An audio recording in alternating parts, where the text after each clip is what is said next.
Recording in progress. I'm gonna zoom this up. And Carol is in Zoom. Carol is in Zoom.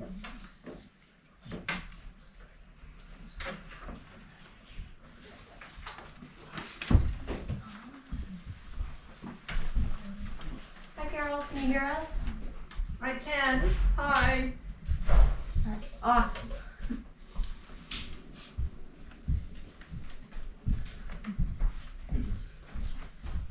So Carol, I had a question Yep. before we start. Staff report for tax map 14 lot 12C, the Paxton one. Yep.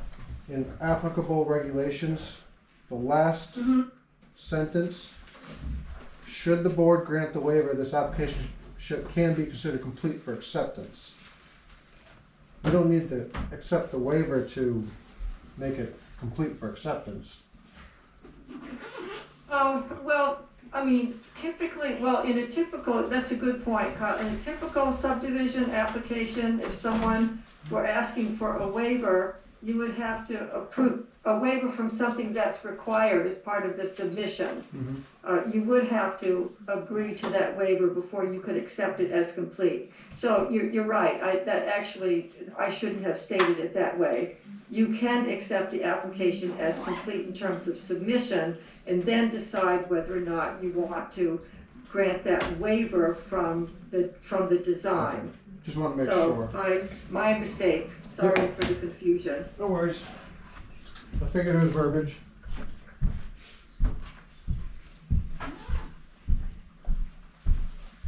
Going on, Jack? Good, how are you? All right. Looks like we're just missing Henry and Curtis. Curtis did say he's gonna be late, but we can now the quorum, so we're going up at 7:05. Troy Planning Board for February 5th, 2025.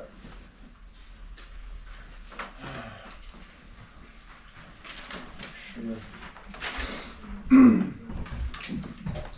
Town of Troy, public notice.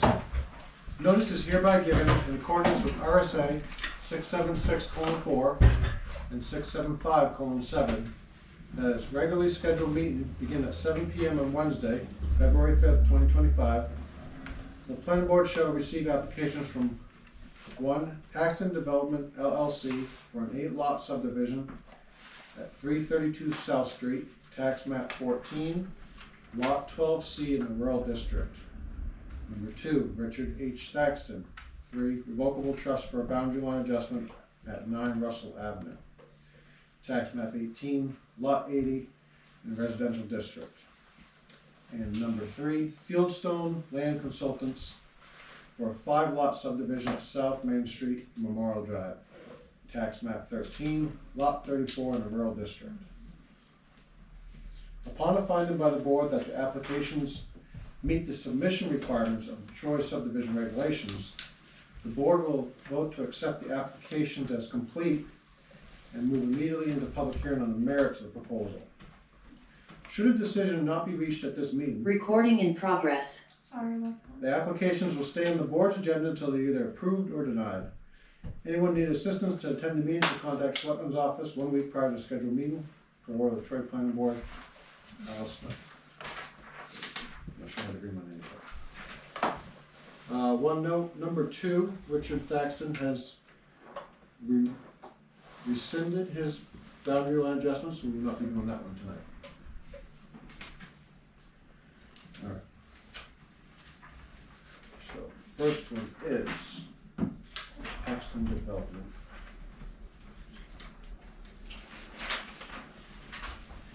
First question, Evie, all the fees are paid? Yes.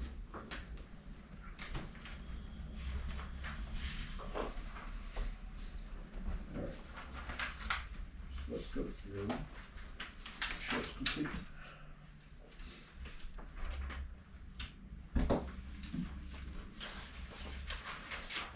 And phone number.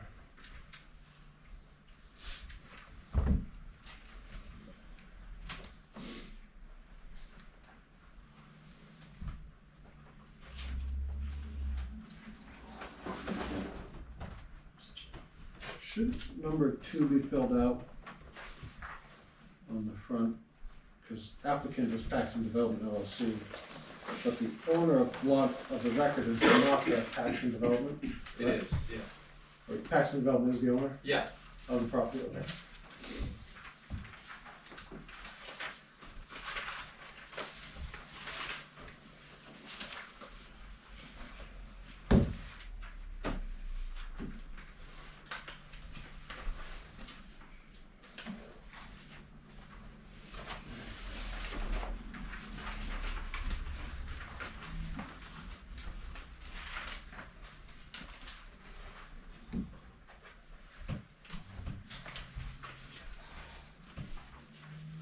I assume you verified the abutters list.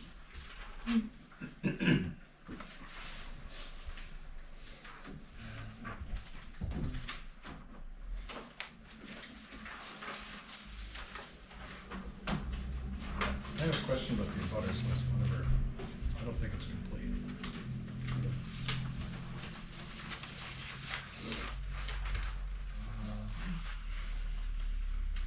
You feel it's missing one, or Is Otto on there? who? Stephen Otto.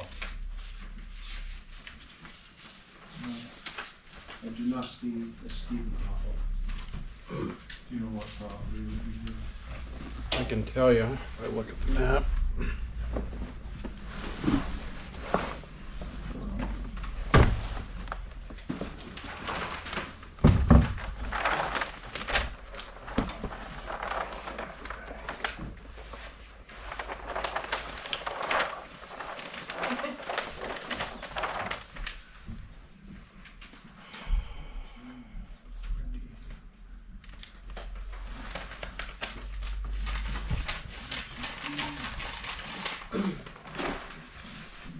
Would be 1413.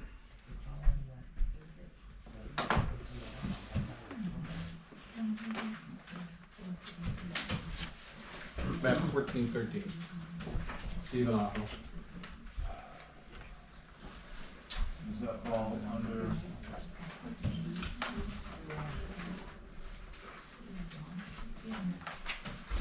How does that work?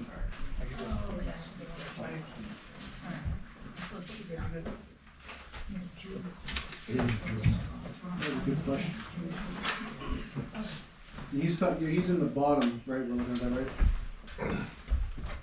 Yeah, how do you, Well, the property line, the consideration of, he's right there, that's his lot, that's his backyard, and that pin is right opposite that point.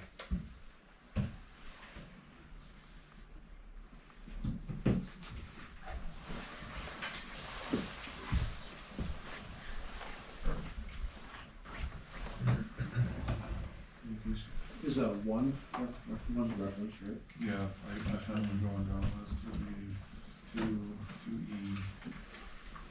L, B.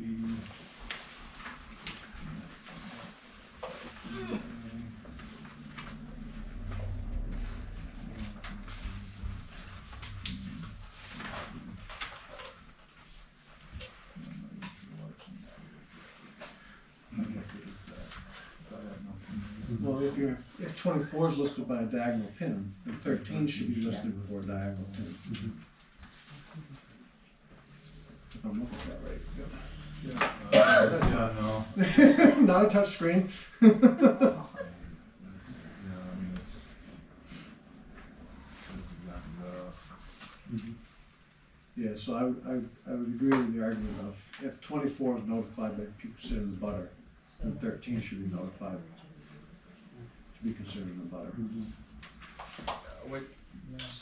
Where's that? It is.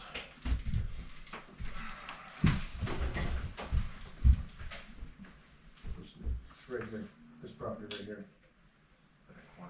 Yep, so the pin's kind of across. You notified 24 here, which the pin is across. So using that logic, it would be sequential.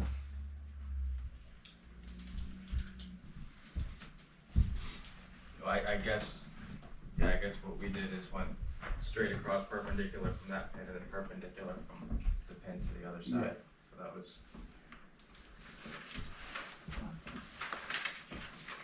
Well, you have a lot of people here who probably have something to say. Yeah. Well, we're not making a decision tonight either, so how would you? Or would never be included. Well, if you're saying 13 shouldn't be included, then, Or would never be included. well, if you're saying 13 shouldn't be included, then 24 should not. He's going 90 off the pin this way, which our map looks slightly different, the tax map. The angles. Looks like you come underneath it.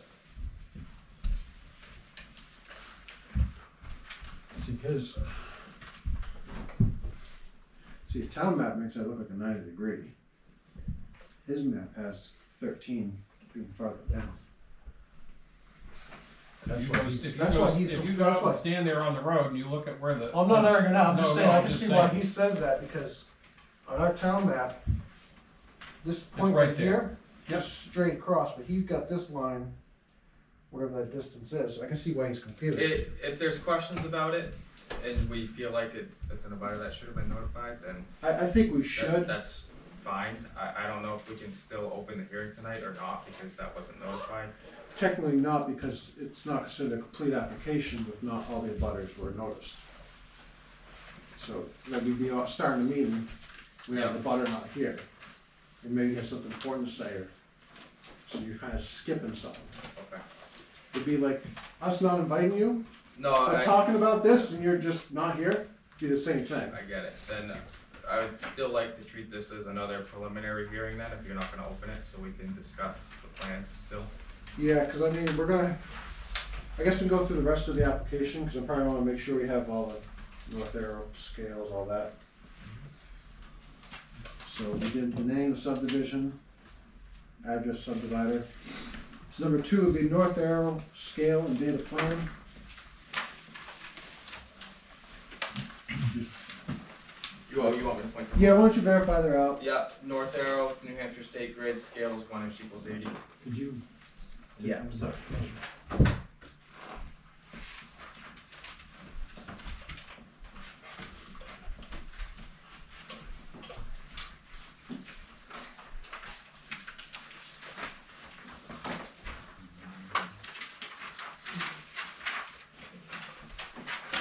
You want me to just run down the list? Yeah, why don't you run down the list, if we have any questions, we'll stop you for this part, just make sure everything's Okay. complete. Name subdivision, that's all down in this right hand corner. North arrow, scale and date of the plan was just pointed out. There's actually, I did an iteration of the plan today that has, I finalized it Monday, so that has Monday's date on it, and that was emailed over to you guys today to show you an alternative layout.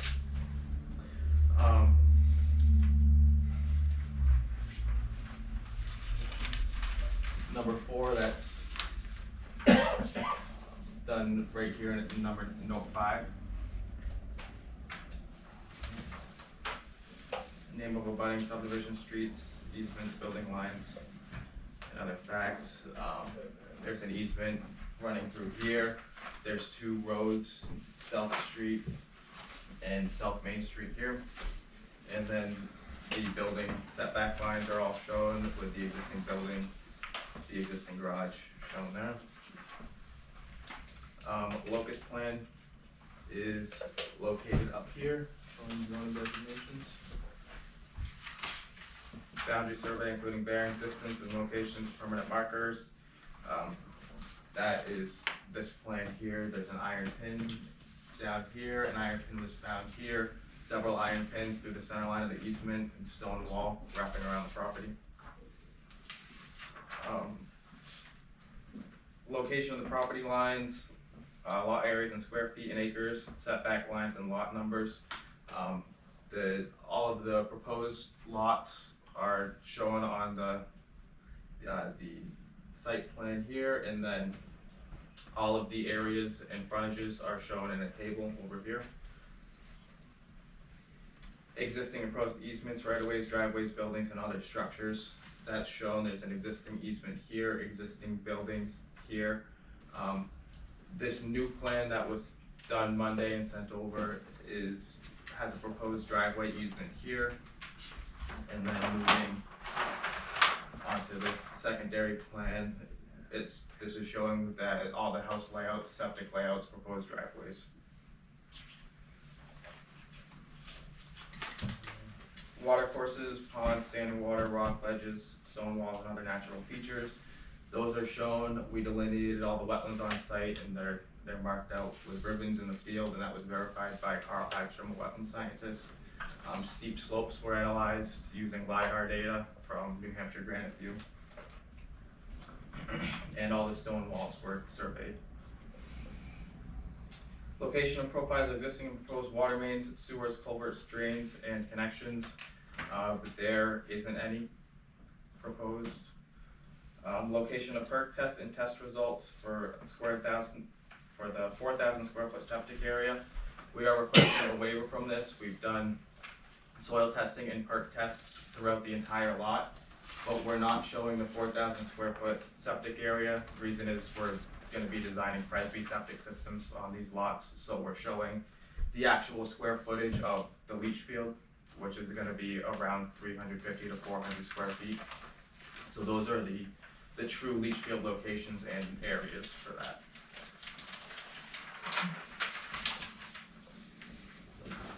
Location of 75-foot well radius on the property, those are all shown. Location of existing and proposed driveways, those are shown. The base flood elevations, there are no floodplains on this lot. Plans for drainage, erosion, and sediment control. Because of this type of development, we're not doing any erosion, or drainage, or sediment control. We're under the threshold for alteration of terrain, and we're keeping a 25-foot buffer from all wetlands. Copy of the state subdivision approval or certification from a septic designer. We have done the state subdivision calculations, and we do have a septic designer stamp on the test pit sheet, and we're waiting to get through the town before submitting to the state. Otherwise, you'd have to go through multiple reapprovals to the state. Copy of the driveway permits. We haven't gotten driveway permits yet because the subdivision hasn't been approved yet. There's no other state or federal permits. There's no deed restrictions. A copy of deeds covering land to be used for public easements. There is an existing public easement, but we're not creating any new easements. Existing and pro street names. There is an existing street here, variable width, and here, variable width, and we're not proposing any streets. Existing and proposed topographic I'm looking contours. at you.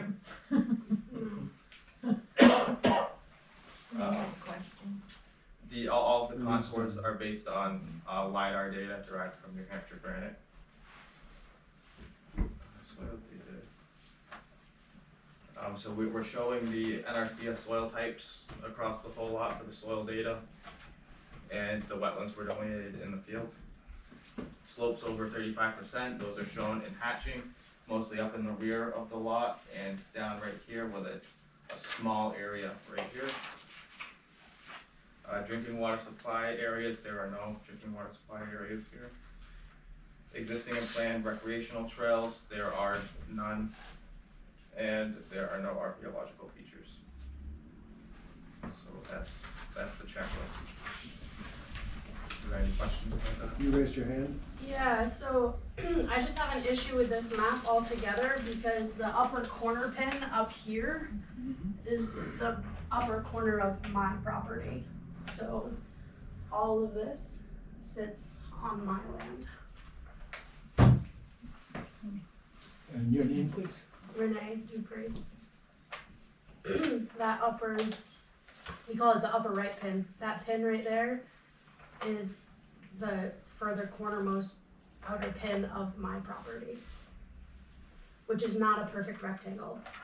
So this Mine kind of goes straight in, and then it bows out, and then it pins off. Look, so I think you'd have to get a surveyor to verify that, because this board can't make decisions. yeah, that pin is located on the east side of the South Main Street. My land So goes you down and into South Main Street, and like that pin marks that corner. Okay, this plan was all based on a plan that was done, I believe, in the 80s, showing this property is a stone wall, the property to the north was cut out of it as a 5-acre lot. We tied into that plan and held that plan.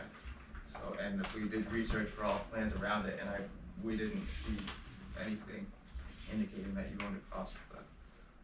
It goes across. Do you have There's like a little weird triangular section that goes. Do you have a survey plan showing? I do, from when I bought it, and it's in my deed as well. Just probably something, because this board, I don't think can handle that. No. Just to touch that. So you probably have to get, you guys have to discuss that, probably get a surveyor out there to verify that. Well, yeah, we could do more research into that, but, from what I've seen, this, Sort it out and say, yes, we agree. It's frequently forgotten, cause I just have this strange little triangle that, Well, it would be recorded more than likely in the registry. it's all recorded. We walked it with surveyor, and it was tagged before we even bought it. We just bought it 6 years ago, so. I'm sorry, I just have concerns discussing no. a plan that doesn't have proper property boundaries, that's all.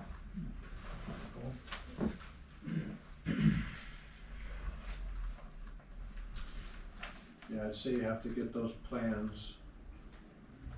Check with, what property is hers? Is hers 12B?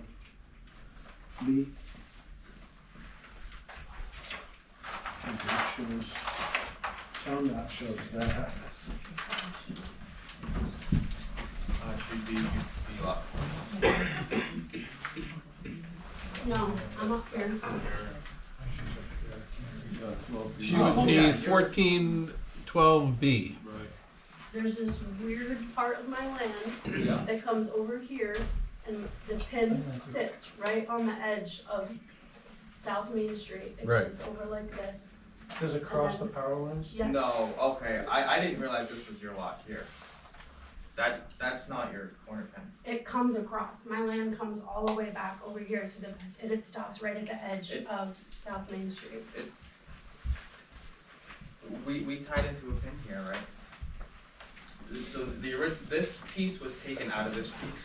See, town map doesn't show. Tied into the existing center line of the power line easement.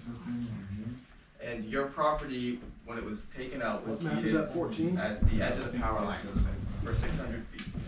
So we took that, we found a pin that was off by about half a foot, and held there was actually There's a center pin in the middle there, and then my land kind of goes whoop. Yep, and then it goes at an angle. So this is showing it running exactly along the power line easement and then that angle. So there should have been a pin on this side of South Main Street that I looked for and we couldn't find, but we held. It's there, and it's spray painted bright red. But it's not the pin across Main Street that you think. So my question would be, obviously you don't want to bring in your paper survey, but the town map actually shows what he has, if you want to look at it. I mean, I I can looked at see it. what- I looked at it online too. So It shows your property right there. yeah, and then this little triangle here is the easement that EverSource has on my property. Correct. That's shown right here. That triangle piece. I guess you two have to get your surveyor. Well, I know the plan she's talking about. That's the plan I was talking about. That.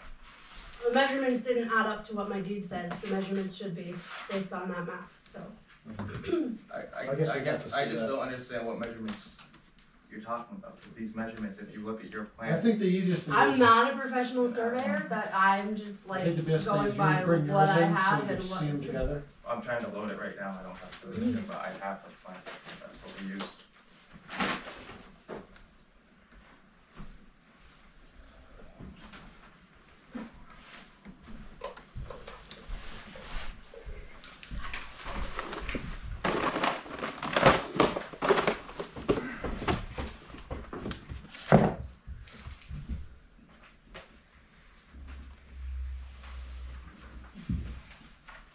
And also, are they planning on upgrading South Main Street to go through or anything?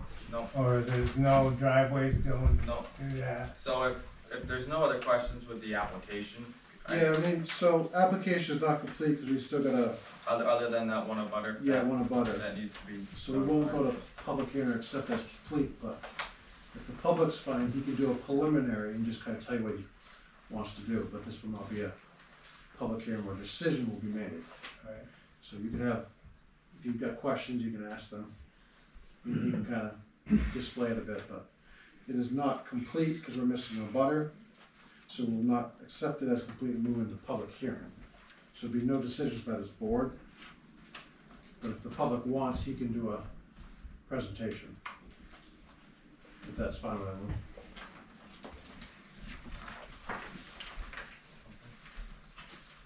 Dick? I have, so this property is somewhat unique based on its location to the town line.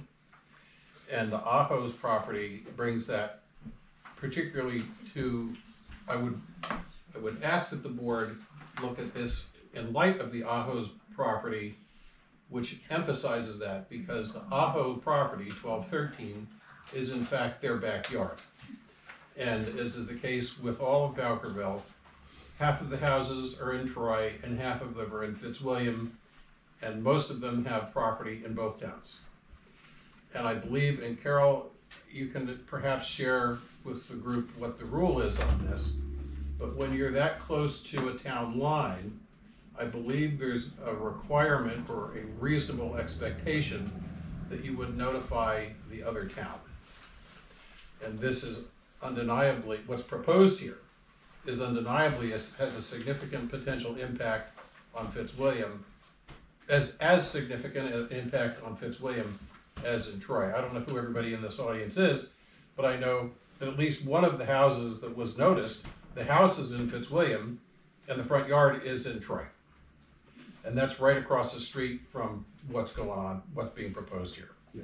So while you're fixing stuff, I think that it would be appropriate, whatever the rule is, to notify Fitzwilliam as well.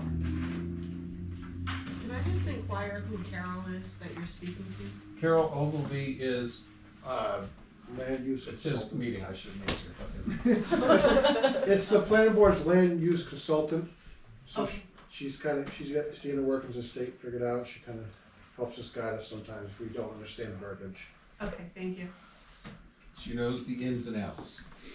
So I guess my question, would you want to notify the planning board if it's Fitzwilliam?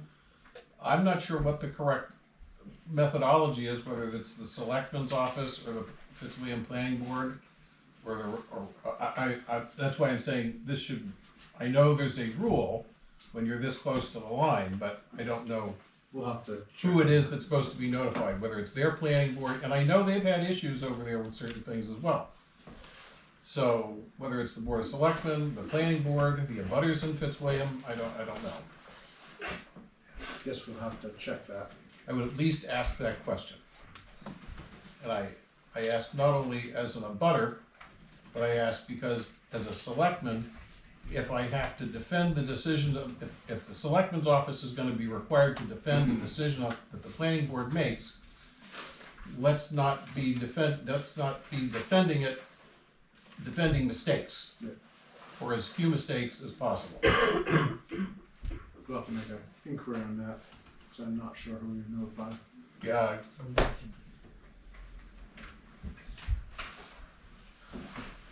So let's check the two abutters we're gonna add.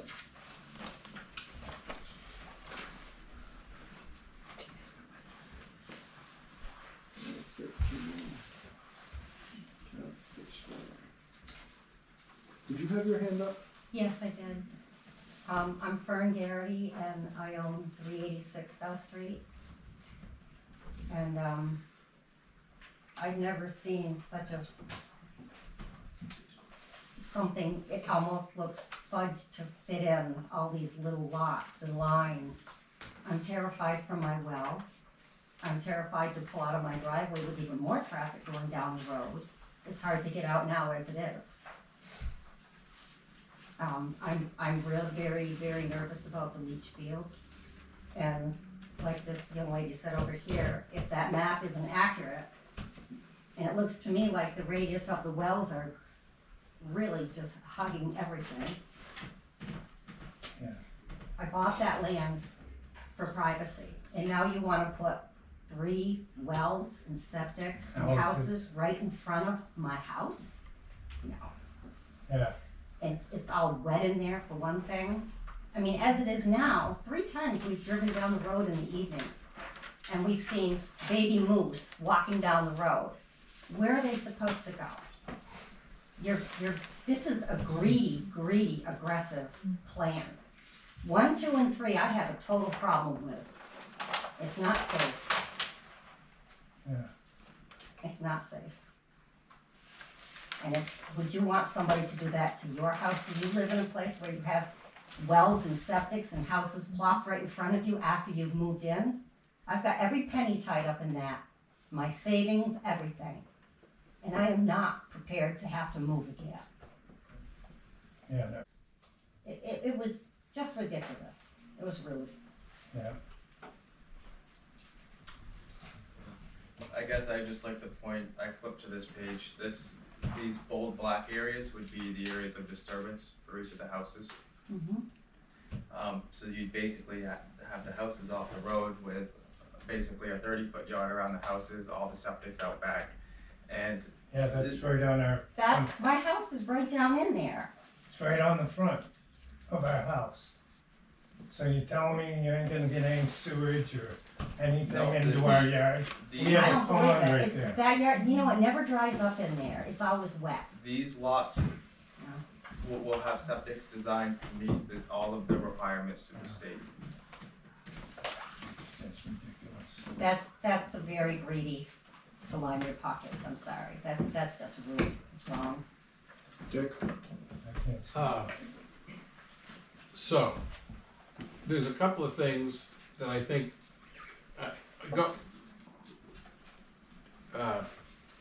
transitioning off of the comments, I'm sorry, I forgot your name, Fern made, the zoning there is 2-acre zoning. The intent is to have usable 2-acre lots. I get it, that this gentleman figured out how to make a 2-acre lot. Now, some of those lots are only 35 or 40 feet wide, and they wrap around each other in the shape of a C. And that's not really a 2-acre lot, and that's not really what the intent of the zoning was. So, that's a problem for me. That's really the biggest problem. If he had 18 acres, it was kind of a square or a rhombus or something, I could say, well, okay, you know, it is what it is. But that's not what this is.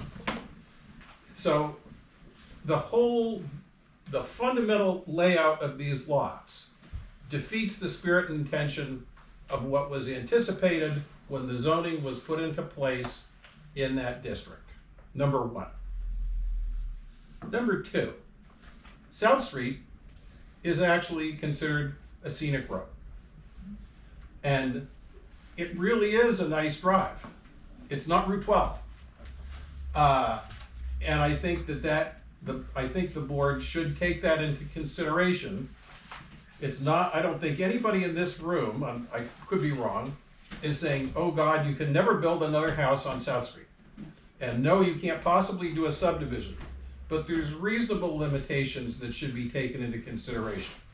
This proposed project effectively puts these houses on 1/4-acre lots. That's what he's got blacked out if he goes back to the other page. Yep, I've got a 30-foot space around my house. That's what you're really looking at there, is 1/4-acre lots.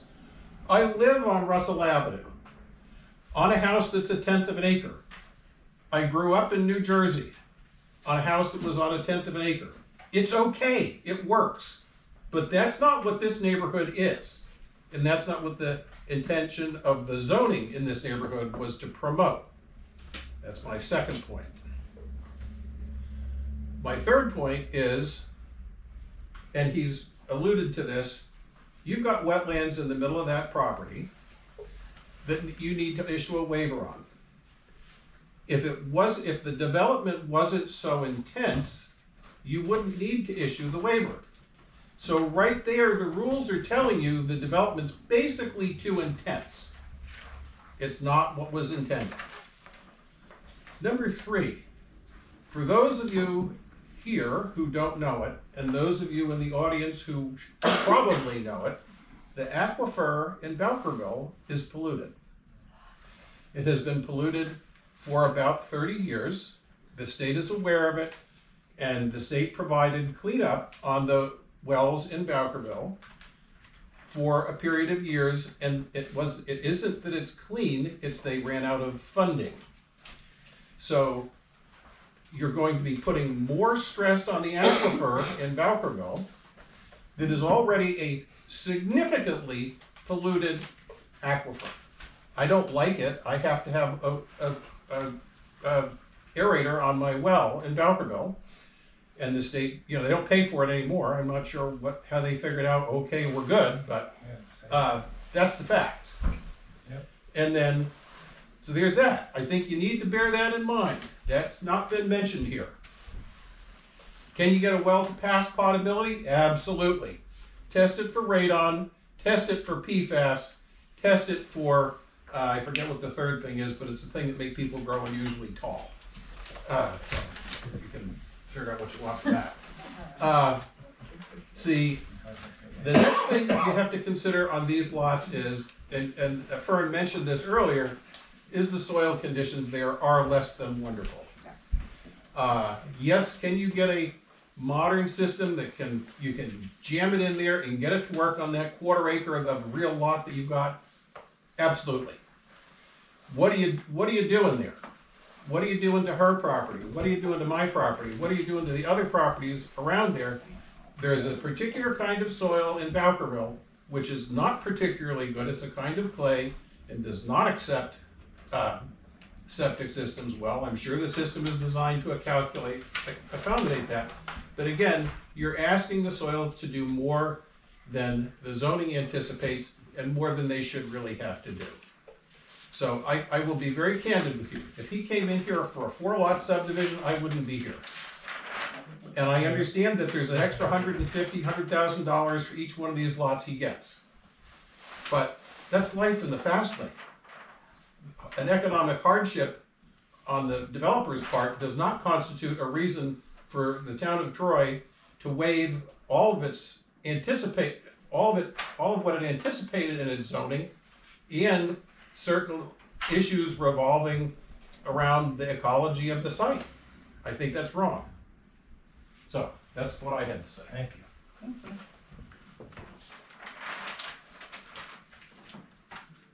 Just like to say that we did soil testing throughout the whole lot, and most of the perk rates were under 10 minutes an inch. You can design a Presby system up to 60 minutes an inch. So the soils are okay on site. Just because it can be done doesn't mean it should be done. I'm act stupid here because I don't know what that means. What's 10 minutes an inch mean? That means you basically dig a 1-foot hole in the ground and you pour water in it up to 12 inches and you time periodically how fast that drains into the ground. So every 10 minutes it drops an inch. Where you can do septic systems when it takes 60 minutes to drop an inch. And it still takes, I thought that's what you were saying, but yeah. I guess I would just like to go over with the board the new layout and ask a question about a driveway easement rather than having the horseshoe lot that was had before. With this iteration, the lots are more regular than they were before. It would need a driveway easement across lot 6 onto lot 5 to make the lots work like this. And I guess just the generally how the board feels about this and in general. does that cross the wetland now? No, not with the driveway easement. Did you have a? I do. So your perk test, You wanted a waiver on the, how big a perk test did you want a waiver on? Well, they require you to show a 4,000 square foot area. So why do they want you to do that? Because you said each one of these you've done a perk test on so far. So did you do a perk test on every one of those sites at the same time to see how much water will actually hold when you're doing it? Or did you do every one individually? Because if you did the 400 gallon one, that might tell you how much water that's the land will hold. the perk test is just based on, it's a standard test, you dig a 1 foot. Per site, correct? Yeah. So if all these sites already have water in their leach field, and they're all draining already together, what makes you think that the land can actually absorb all that water at once? Because they're separated by the proper distances per the state codes. Well, on your map, it looks like they're gonna be a lot closer than they should be. No, they're not. They're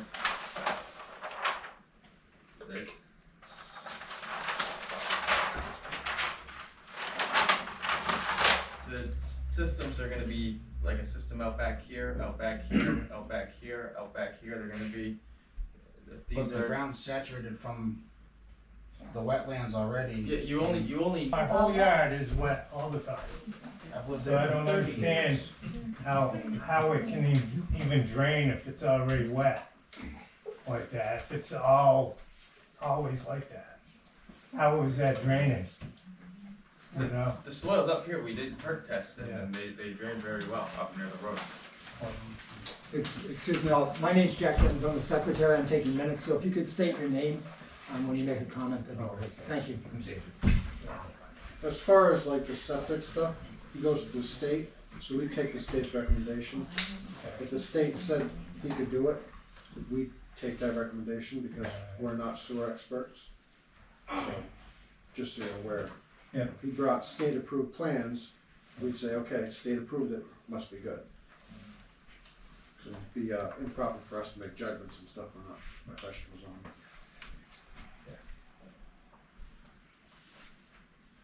Was there a hand? Yeah, so Renee Dupree, but he's asking for a waiver to not do the recommended 4,000 square feet. I believe that was just one of those things he asked for, yes.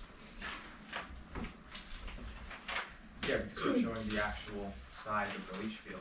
The purpose of the 4,000 square foot area is so you can have an area that you can put a leach field, but we're showing the actual size of the leach field that's gonna be going there. So why do you need a waiver? Because we're showing the actual leach field size.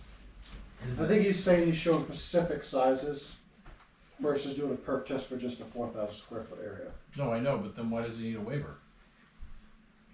I'm just asking. Because the verbiage of the checklist says test results of the 4,000 square foot septic area. So I think he's waiving the requirement for 4,000 square foot, but he supplied perk tests. They're just not 4,000 square foot. They're the actual size of the septic systems, which are 400, you said? They're, yeah, about 400 square feet. That's how I'm understanding it.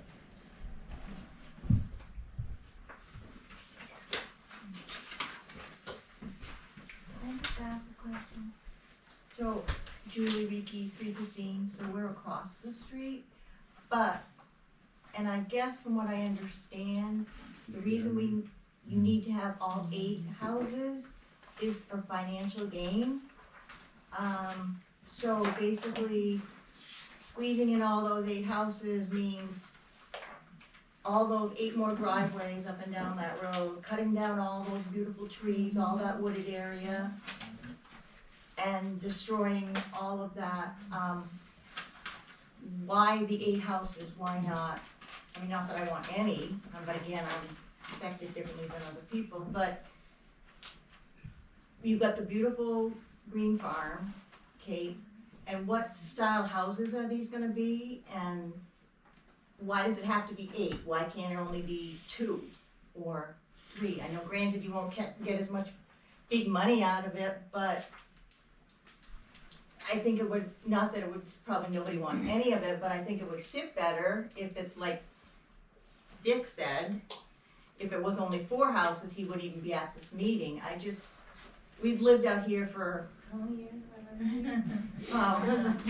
Long time, 35 years, and there weren't a whole lot of houses when I put my house up, and there were only a couple more houses that came up after mine, but we still had all this, like, again, Dick said, scenery, we have, and like Fern said, we have it's a habitat for the deer, the fox, the owls, the, frogs in the wetlands, and the bear. The bear, yeah, the bear, which comes visits everybody. I'm like, so, yeah, I know they're just animals and they mean nothing to some people, but animals are losing their habitats too. And this is just contributing to it and it's just destroying a beautiful piece of property. And I just don't understand, I don't wanna use what somebody else said, but have they even considered less than the 8 properties? And the one across directly from my driveway, I don't know how much you guys have walked on that land, but just looking at it from South Street, you've got huge granite. And then the rest of it is under the power line, which you can't build on anyway, which I know you would have it cut so it doesn't go into the power line. But I don't know how much of that you've tested to see about granite, but when we put our house in, we had to adjust our original plans because we kept hitting granite when they were trying to dig our leach field. And so I'm just throwing it out there, trying to get some clarification. We did test pits and I believe you're talking about up here by the power lines. Exactly, because that's the one right across the street from my driveway. Yep, so we did testing up on this knoll and hit granite, so we moved closer towards the existing house and found good soil for a septic system.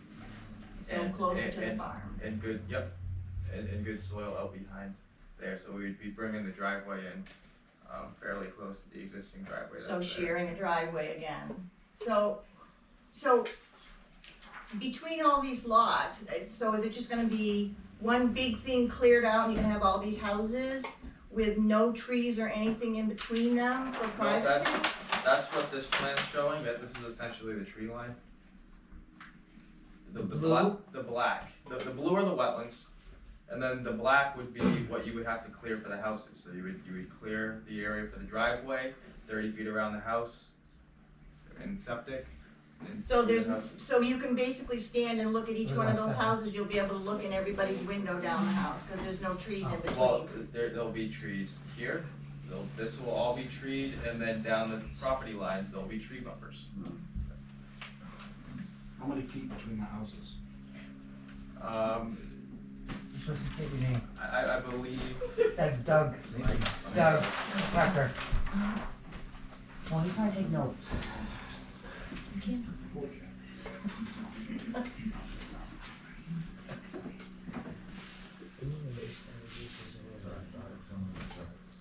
Yeah, it's just changing.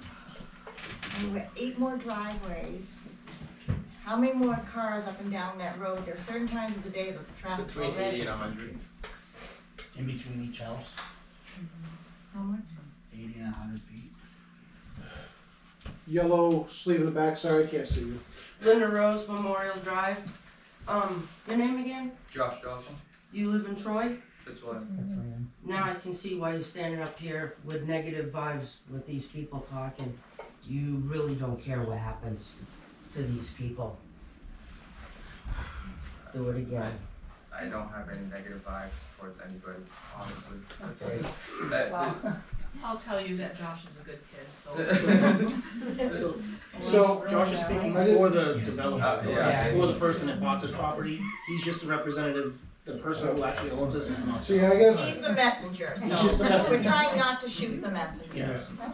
So I guess, also, we're coming up almost 8 o'clock, we do have a Fieldstone lecture presentation. So since it's not the public hearing, do you want to kind of present a little more, something specific, or? I don't wanna rush you guys, but we do have another applicant since it's. Dan Goy, Memorial Drive. A question was asked, what kind of houses are going in there? Is it single family? Single family houses, How many square feet, how house? I don't know off the top of my head. I mean, are they gonna be I don't 500 square feet, 5,000 square feet? somewhere in between. Well,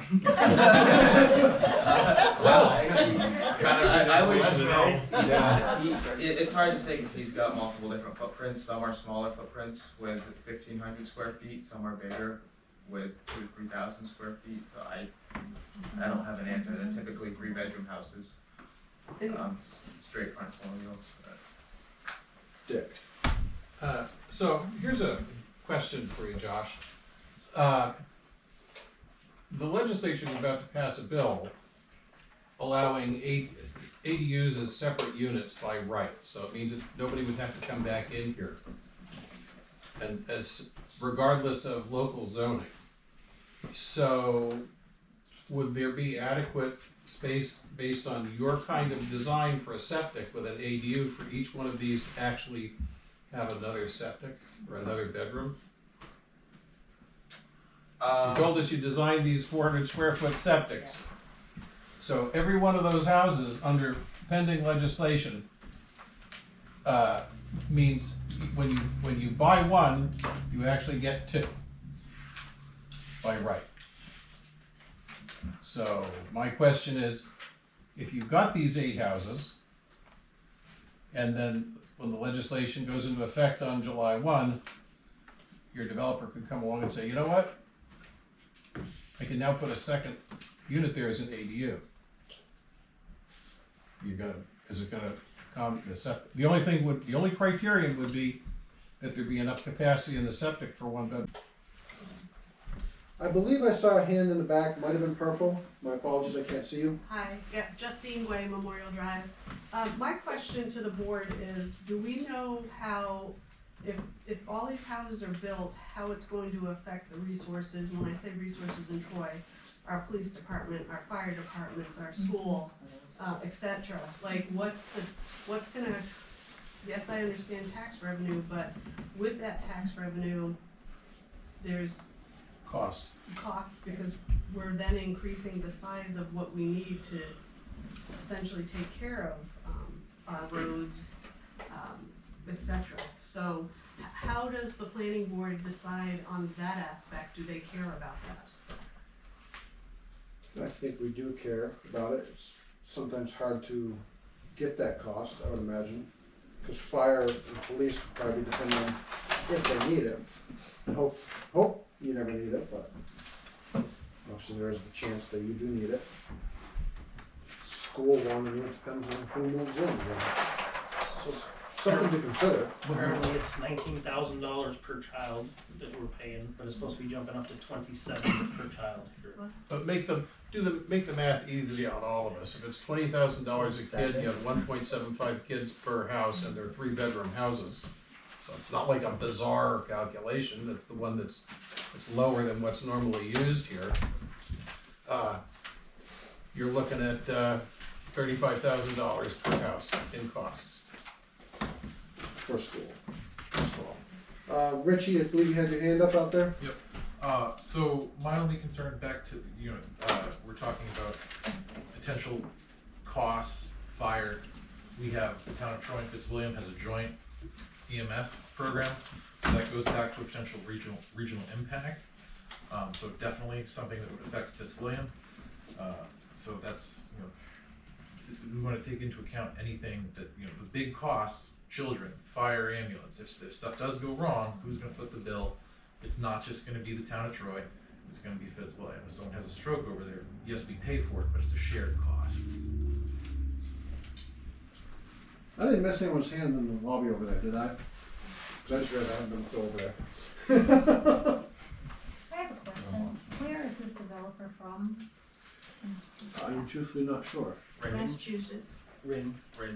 Oh, Rent, there it is on the application. Has this developer done other developments, like other subdivisions? Yeah. Where are they located? Just curious. All over the place. He's doing one in Jaffrey right now. He's done them in Ringe. Where in Jaffrey? The Shattuck, the golf course there. Okay. Thank you. I guess could I just leave I'll leave after one more thing. I wanted to show I did a map showing a conceptual roadway design and the impacts that would be created on that versus what would be created from a conventional subdivision design. So the black is basically all the area that would have to be recreated to build a road, because the way the conservation subdivision works is anytime you're doing a subdivision with more than 5 lots, you need to show conservation subdivision unless you can prove that a conventional subdivision would do basically the same or lessen the impact of a conservation subdivision. So if you get into building a road on a lot like this, you'd have to do a lot of stormwater, you'd have to cross a wetland through here and ultimately disturb and regrade about 3 times more of the lot than doing frontage lots. Yes. Thank you. I guess if Yeah, there's for us for tonight, or preliminary, we'll have to renotice the butters to the next meeting. We'll have to check in. Would Jeremy be able to find out who we notified for him? That'd be a Carol question. I really think that's a Carol question. Thank you. You would notify Lori. Lori, she's with the planning. Lori Nolan. Lori Oh, Nolan. yeah.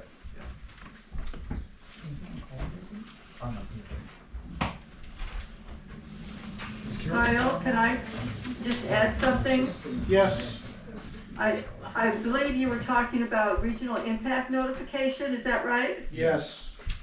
Okay, so what the statute says is, I mean, it's not entirely clear on what has to happen to be considered a development of regional impact, but it does contain some examples of what would constitute a regional impact. And if so, then what happens is the Regional Planning Commission and the other affected town would get notification, and that would be the selectmen. Now, as far as what constitutes that, proximity to a boundary line could be a consideration, that's one thing, but in your regulations, there's in the appendix, there's a description of what's considered for Troy to trigger a regional impact for residential development, and that would be an increase in your housing stock of 25%. And in this case, although again, that's within your regulations, so you could certainly decide that it can be less than that in order to trigger a regional impact notification. But you've got 470 housing units in town, so you need to have over 100 to hit that 25%. And an increase of 8, barely moves the needle. But again, it is on the property line, on the boundary line, so you can certainly decide that you think it's appropriate for Fitzwilliam and the Regional Planning Commission to be notified. So, let's say we don't think it's a regional impact, but it could be impact on shared services with EMTs. Would we just notify Fitzwilliam Select Board?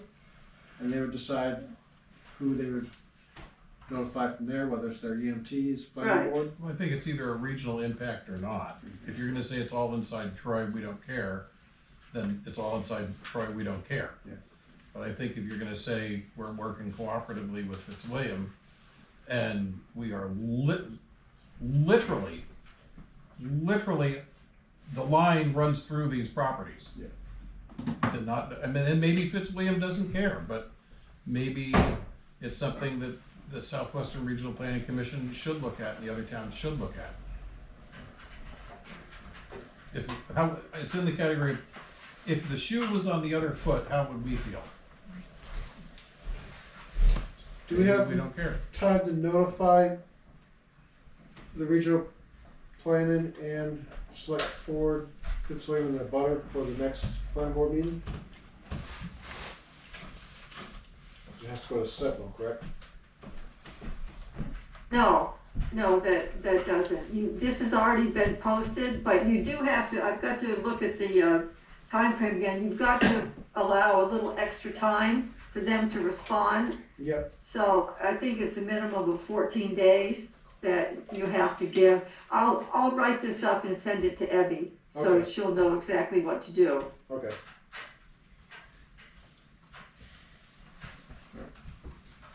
So let's move to Fieldstone. So, was that in 2 weeks? We'll get shooting a for hold another of you and meeting? let you know. Okay. We'll let you know the date. Alright, thank you.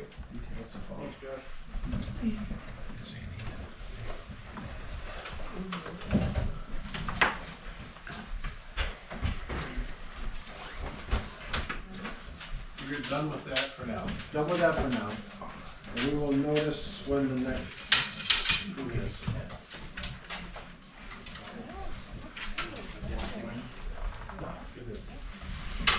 It was Thursday, so people were worried about walking that door. Working in today, so you're good. Thank you everyone for coming. Kids like, I didn't sign up for this. That's fine.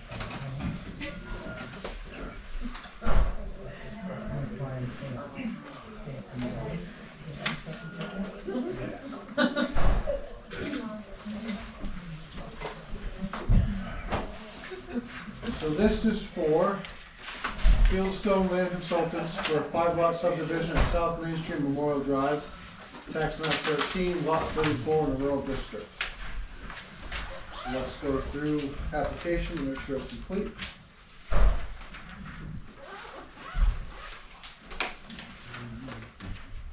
And everything's been paid?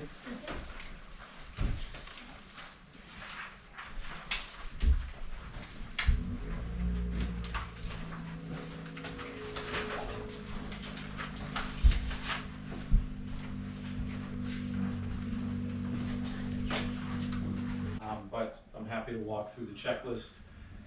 Just to touch on a brief overview first, we're proposing a 5-lot subdivision over just shy of 16 acres of land. I've owned the property for quite some time. Myself and a business partner have kids that are starting to enter the housing stock, and so we're trying to look at opportunities where we can, set them up with something that's a little more affordable. As we all know, there's challenges with that out there. So this is kind of a transition to solve that problem, and we're happy to talk through all the points this evening. So just taking a look at the checklist, number 1, name of subdivision, all of that's in the title block here. We have all of those items met. North arrow, scale, data plan, which is number 2. That's also on the plan. We got the north arrow here. Scale is called out in a couple locations. Number 3, the name, license number, and seal of a land surveyor. We have that, here in the first page of the 3-sheet set. Conditions of the survey and tolerances are also called out in the certification, right in that same location. Names of abutting subdivision streets, easements. We have all of that detailed on the plan. We got this property borders on 3 streets. We have South Street to the west, South Main Street to the east, and then we have frontage along Memorial Drive as well. We have, there's no buildings on the property, so we're not detailing anything, on site other than natural features. And we have no easements. There's a note on the plan that states that there's no easements or restrictions over the property currently.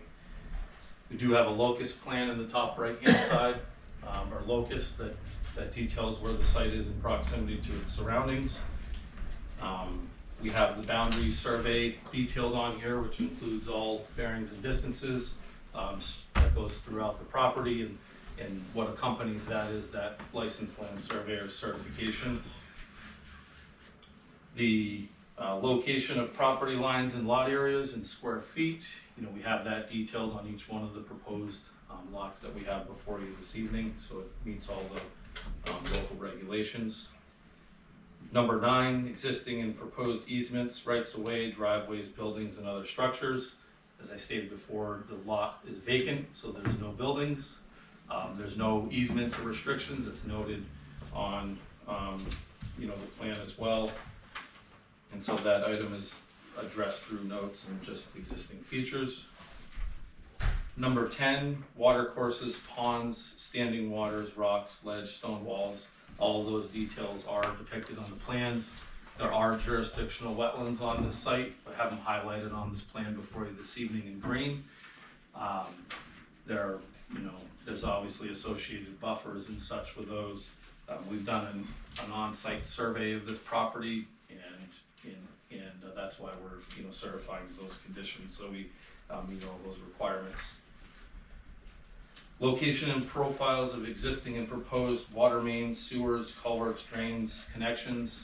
That is detailed within the plan set. We have a sewer and water profile detailed on the utility sheet, which is there's a detail sheet, which is sheet 3. That shows the proposed connection to the sewer and water system for this project. We have also met with the Sewer and Water Commission to talk about this proposal before making a submission, to make sure that we had addressed any concerns or questions that they may have. So we're pretty confident that we've addressed that. Number 12, which deals with perk test results, 4,000 square foot areas. We have done test pits on the site just to make sure that we understand what's out here, but there's no requirement for that because we are connecting to municipal services for this project, so there is no technical 4K area. There's no state subdivision required for this project. That's actually where the 4K area and the test pits become a requirement. And often towns just sort of adopt those regulations. So location of a 75-foot well radius, kind of the same condition. We're connecting to municipal water, so there's no requirement for that. That's why we said not applicable. Location of existing and proposed driveways. There's no technical existing driveways. We got a path. I think that there was a log landing at one time, many years ago off the end of Memorial Drive. But so there's no existing formal driveways, but we do show where the proposed driveways are anticipated. So that is detailed on the plans, both of the plans. There is no base flood elevation. That's noted in note 7 on the plan set. So we addressed that comment. Plans for drainage and soil erosion and sedimentation control. Technically, with a conventional frontage subdivision, you don't meet any threshold for state permitting for erosion and sedimentation controls. But in the interest of, saying that we have, technically addressed that, I did add erosion and sedimentation control measures to the utility plan, because we will be, coming into the site with some utilities. So we'll certainly have silt fence installed along any wetland buffer, just to make sure that there's no, issues with any sedimentation and erosion. So I added that to the plan set, even though I don't necessarily think it's applicable. The next one is copy of state subdivision approval or certificate from a septic designer. Neither of those are applicable because we're tying into municipal sewer. Copy of driveway permit. We can't technically apply for a driveway permit until the subdivision's approved, but we did add note number 10, which says that prior to an issuance of a building permit or a driveway permit will be applied for at time of building permit. Copy of other state or federal permits. There are none, so that would be not applicable. Copy of any deed restrictions. We added note 9 to the plan set that states there are no known deed restrictions. We've done the research on the property. There's nothing called out in any of the deeds. Copy of deeds covering land to be used for public easements and right-of-ways, number 21. That's not applicable, there's none.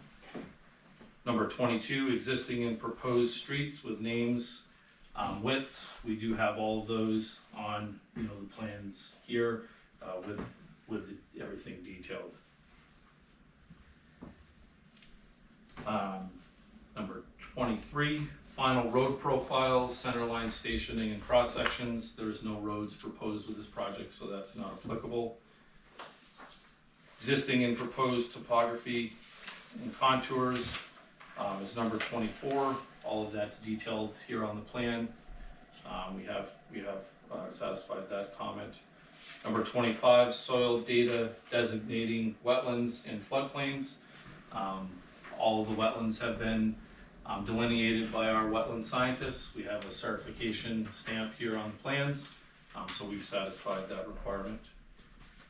There are no slopes over 35%. It's a pretty flat, site generally throughout. It has topography that runs from east to west, but you can measure distance between, those 2 foot contours.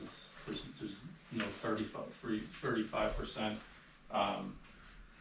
gradients on site.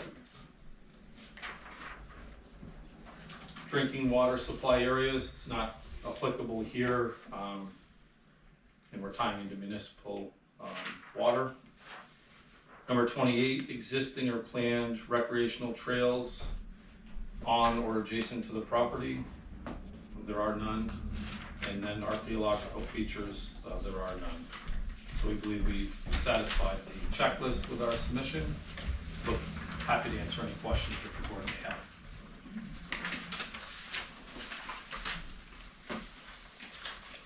I did check the abutters list while we were discussing, and it seems to check out. I moved over to map 17 and check those, and as long as that line Is that accurate? then yeah.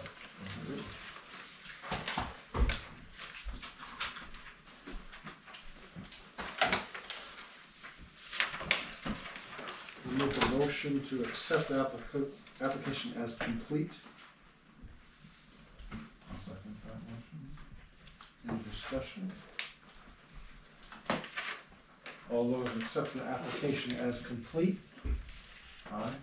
Aye. Opposed? Abstains? Alright, so application is complete, we can move to public hearing. And I think what we'll have you do is start with your proposal, and then from there we'll have public comment. Absolutely. Thank you again, Mr. Chairman. So, again, we're proposing a 5-lot subdivision. The property's just shy of 16 acres in size. Pretty significant frontage along South Main Street here.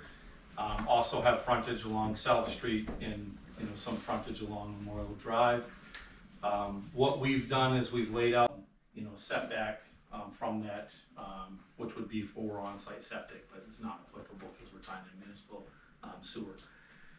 The development will be serviced by individual driveways.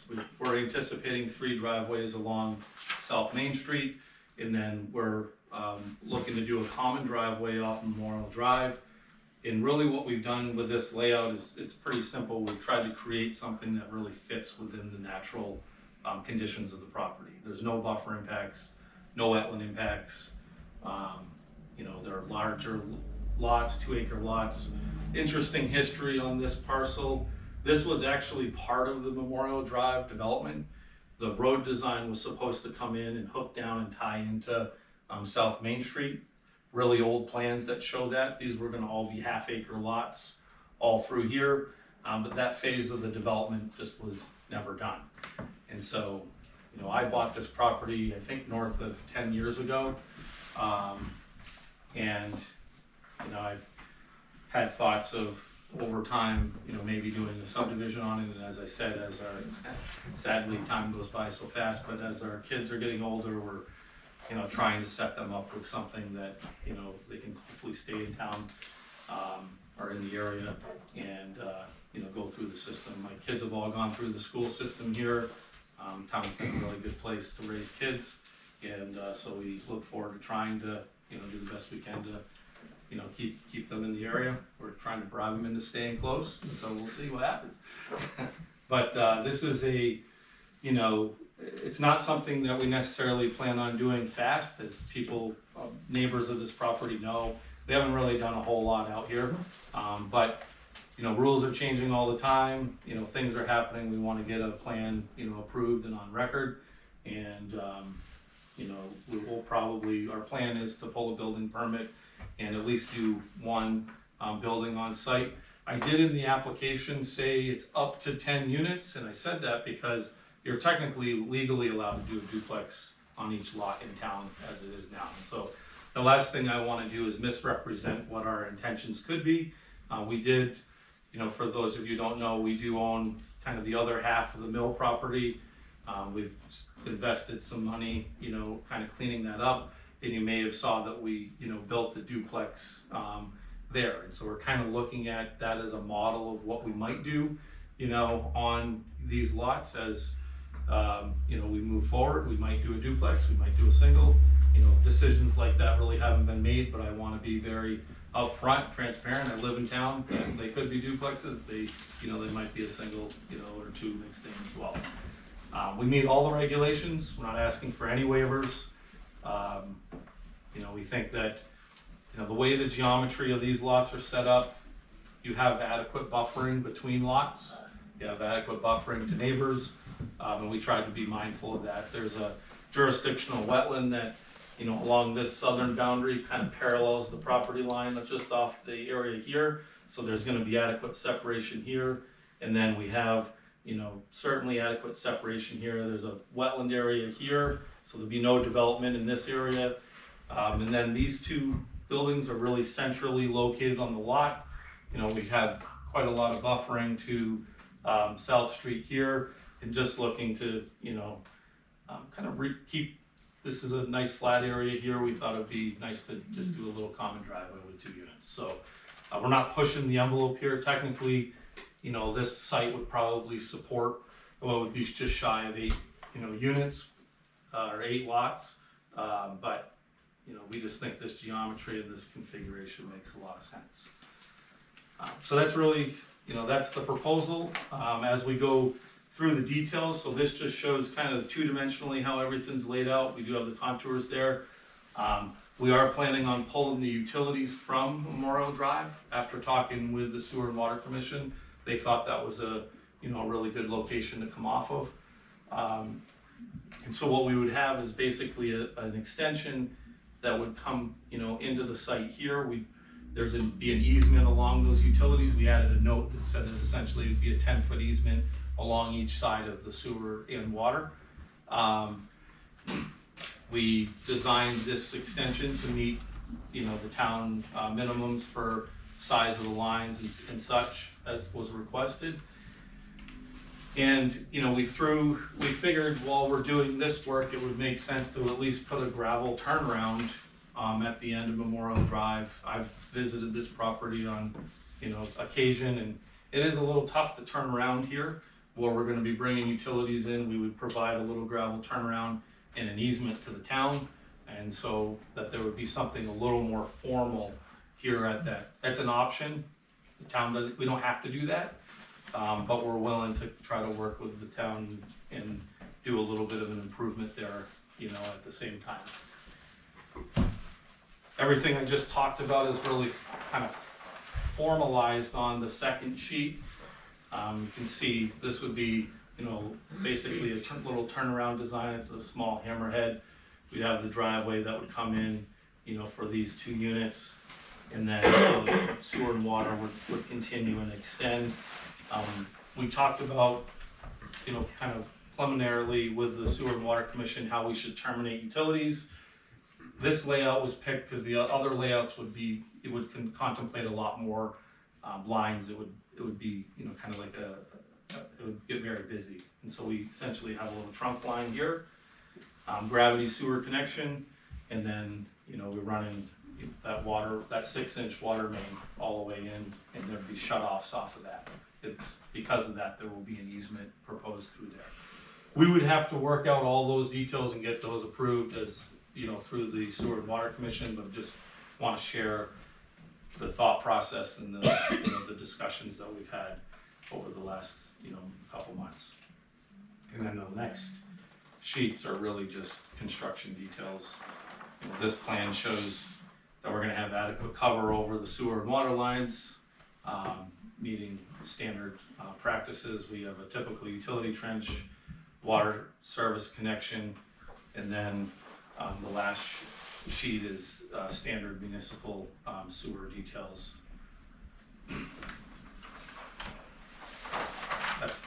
That's the project in summary, and I'm happy to try to answer any questions that the board may have. Back purple. Justine Guay, Memorial Drive. I just have a statement I'd like to read, and then I might have some questions also. On September 7th of 2006, the Troy Planning Board issued a decision denying LGP LLC's application for subdivision for tax map 13 lot 34, which is the same property that Mr. Brannon has filed his application for subdivision. The planning board cited why the request was denied based on the town of Troy's Water Resource Protection District ordinance, specifically section 7B1 conditional use in items A through E listed under section 7B2, which are the criteria for granting a conditional use permit, were not met, so therefore the application was denied.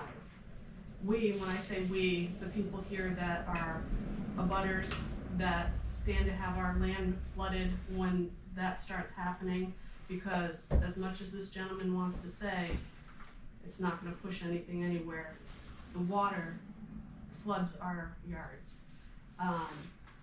We respectfully request that the application for the subdivision labeled number sub 25-03 for tax map 13 lot 34 be denied for the same reasons given by the planning board's decision that's dated September 7th, 2006 for LGP LLC tax map 13 lot 34.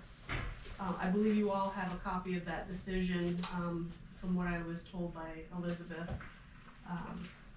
If the planning board is not willing to deny Mr. Brandon's application for subdivision tax map 13 lot 34, we respectfully request a continuance of this hearing to allow for property abutters, property owners that are more than likely going to end up with flooding from the movement of wetlands to seek consultation with an attorney and consult with the New Hampshire Department of Environmental Services. The property abutters will be filing that request with the New Hampshire Department of Environmental Services, requesting a complete review of the application filed by Mr. Brannon on and property tax map 13 lot 34, as well as review the previous decision of the Troy Planning Board denying the previous application for subdivision. It's the same property, nothing's changed. The amount of water up there, I don't know if any of you have walked up there when it's not snow covered, but you could lose your shoe, your boot, whatever. It's just sopping and wet. And all of the water from that property runs to my neighbor's yard, where they can't even grow a lawn because of the excessive amount of water. So my other neighbor got application be denied. I also have some questions. Mr. Brannon kind of gave answers in reference to the number 6, indicating the number of lots and units. For approval sought 5 lots, 10 units. So basically, if this is granted, he essentially could put in 10 units. Which again, we need to look at the cost to the town based on more resources being used. And then if you approve this, I am asking for a detail as to how you're going to grant something that's already been previously denied. What has changed? May I address that, Thank Mr. you. Chairman?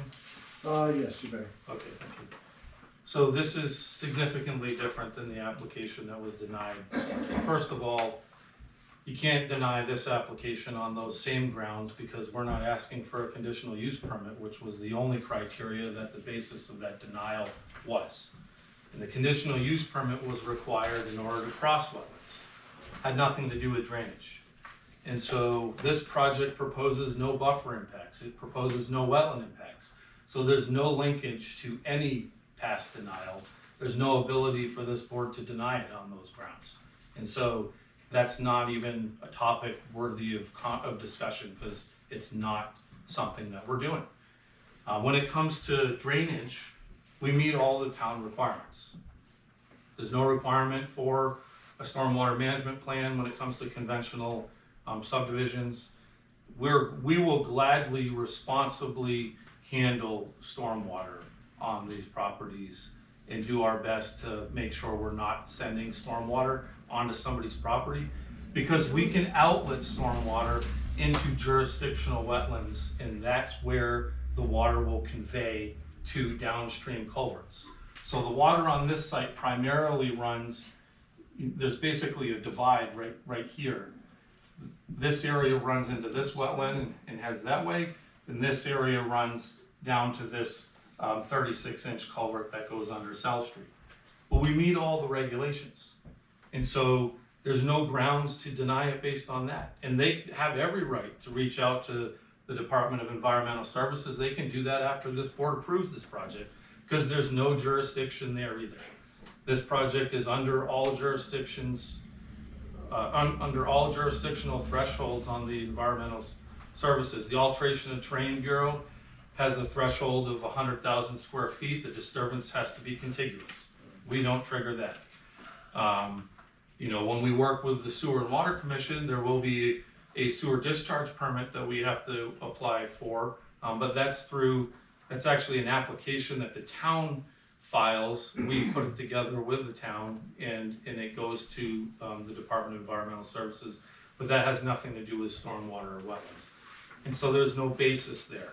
From a cost perspective, you can't just say that, I mean, every development has some kind of an impact on services, right? So you can't pick and choose what developments you evaluate differently. You either have an impact fee ordinance or you don't. If the town doesn't have an impact fee ordinance, then everybody is treated the same.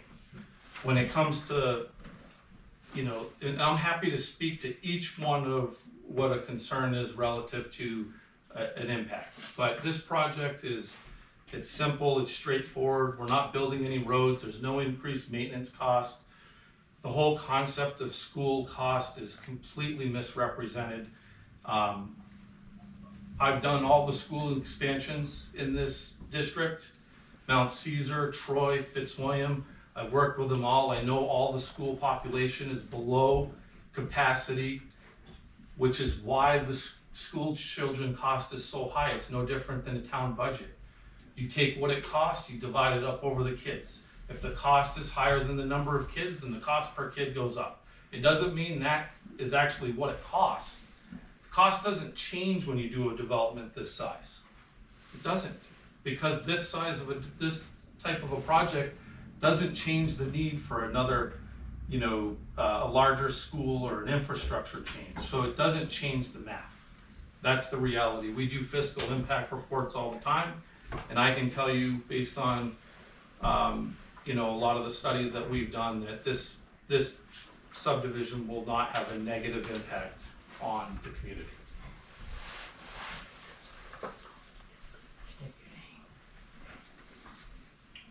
Doug, Memorial Drive. So you just said you're gonna put the water, when you do the 2 acre lot, you're gonna put that in the big circle green thing. Won't that make that grow and make it bigger? So if you're gonna dump more water in it, won't it get bigger?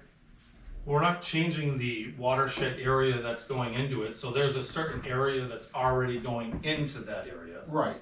And so it takes a long time to make a wetland bigger, and so this has a low spot that goes through it, just like any other development. I would not anticipate those jurisdictional wetlands changing. So, but you're gonna add more water to it, it's gonna get bigger. No. Because it's already right on the edge and it's already leaking into mine as it is, and I'm losing my yard. The whole back corner of our yard. Yeah, the whole corner, everything's already starting to lose it. So if you add more water to it by clearing area, making it flat so it doesn't take the water like it should, or has been for years, and you said you're gonna drain it to the swamp or down towards South Street, I'm gonna lose more yard. It's gonna be less, you know, less for me to have for what gain do I get? How does that make my yard more valuable or less valuable than, you know what I'm saying? Because all of a sudden the water's just gonna take over my whole backyard. What happens then? Have you walked that piece of land? I've owned it for 10 years. I've walked the property soup to nuts around the whole thing. Dan Gray, Memorial Drive. In your presentation, you stated that the property's flat. It is not flat. It's not flat. South Street is a hill. South Main Street's a hill. Memorial Drive's a hill. It's a hill all the way up. I walk it all the time. The hill goes all the way down to the common. So for you to say it's flat, it's not flat. That water runs downhill. It runs into his yard, my yard, Nancy's yard. I put a $12,000 driveway to keep the water out of my garage with a catch basin in front of the garage. I had to do that. The water comes right off the hill in the corner of my yard. It's coming from your property. Every time it rains, I have to wait at least a week before I can mow my lawn because it's that wet in my backyard. So for you to say it's flat, it's not flat. It is a hill. So from an engineering and a development standpoint, this is generally flat from here to here. Yes, it slopes from South Main Street to South Street, but the elevation is actually quite gradual. These are 2-foot contours shown on here. That's modest grade when it comes to, properties in, this But region. when you're talking all the land above you, all that water has to run downhill and it comes right to us. Certainly there's a hill here and it all runs into these jurisdictional areas, which does run through my property, but that's an existing condition that exists now. There's no requirement in the town regulations that requires us to do, any stormwater mitigation for a frontage conventional development, because this is it's a small driveway and a home. And so you still have an area. I mean, when you look at a 2-acre lot, you have significant vegetative area that surrounds those homes. So you still have the ability for that ground to absorb the water. We're not developing in a wetland where the water table exists within 6 inches for a period of time throughout the calendar year to allow that wetland vegetation to exist. That's why it has hydromorphic soils. That's why it has the wetland vegetation. We're not developing here. We're not crossing wetlands. We're developing in the upland areas, and because we're developing in the upland areas, we're proposing these, pretty small homes. It's basically we're anticipating probably a 32 by 40 footprint. That's basically a 12 to 1,300 square foot, footprint. There's going to be significant separation and significant grass area and significant buffering where that water can still be absorbed into the soils. So it's not direct runoff. And I'm a practicing civil engineer in 5 states for over 25 years. This is not an egregious plan. It's just not. So you just stated that you're developing upland, we're downland. So you're gonna divert the water away from your foundations, down the hill, and we're downhill.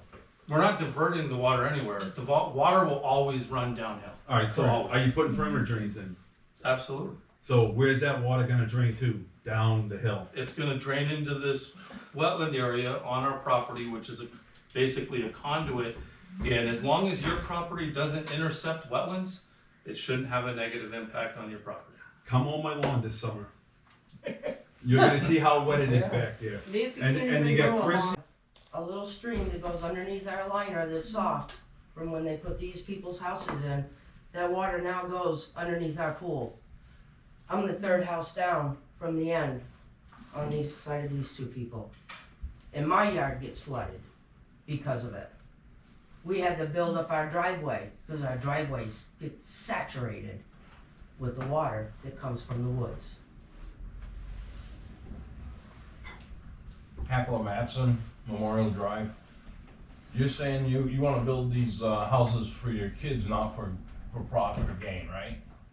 I mean, who that's the plan. Exactly, is to build who knows, homes. right, Yeah. right, I mean, I'm not gonna sit here and say some point we won't sell them or some. Everybody's always got a plan B. I don't think he's got 8 kids either. Yeah. If he puts in duplex, I don't think he's got 8.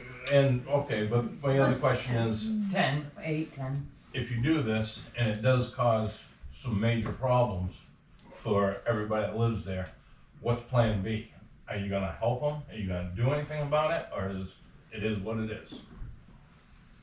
Well, I mean, I think it's safe to say I live in the community. Our goal is never to create a problem for a neighbor, right? And so You're already doing it. No, I'm not.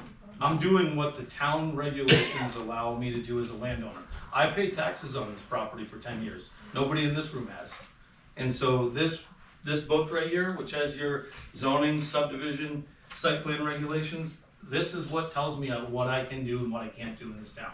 If you don't like what this says, go to town meeting, start a warrant article. But this meets all the regulations, so whether this board approves this project or not, this is getting approved.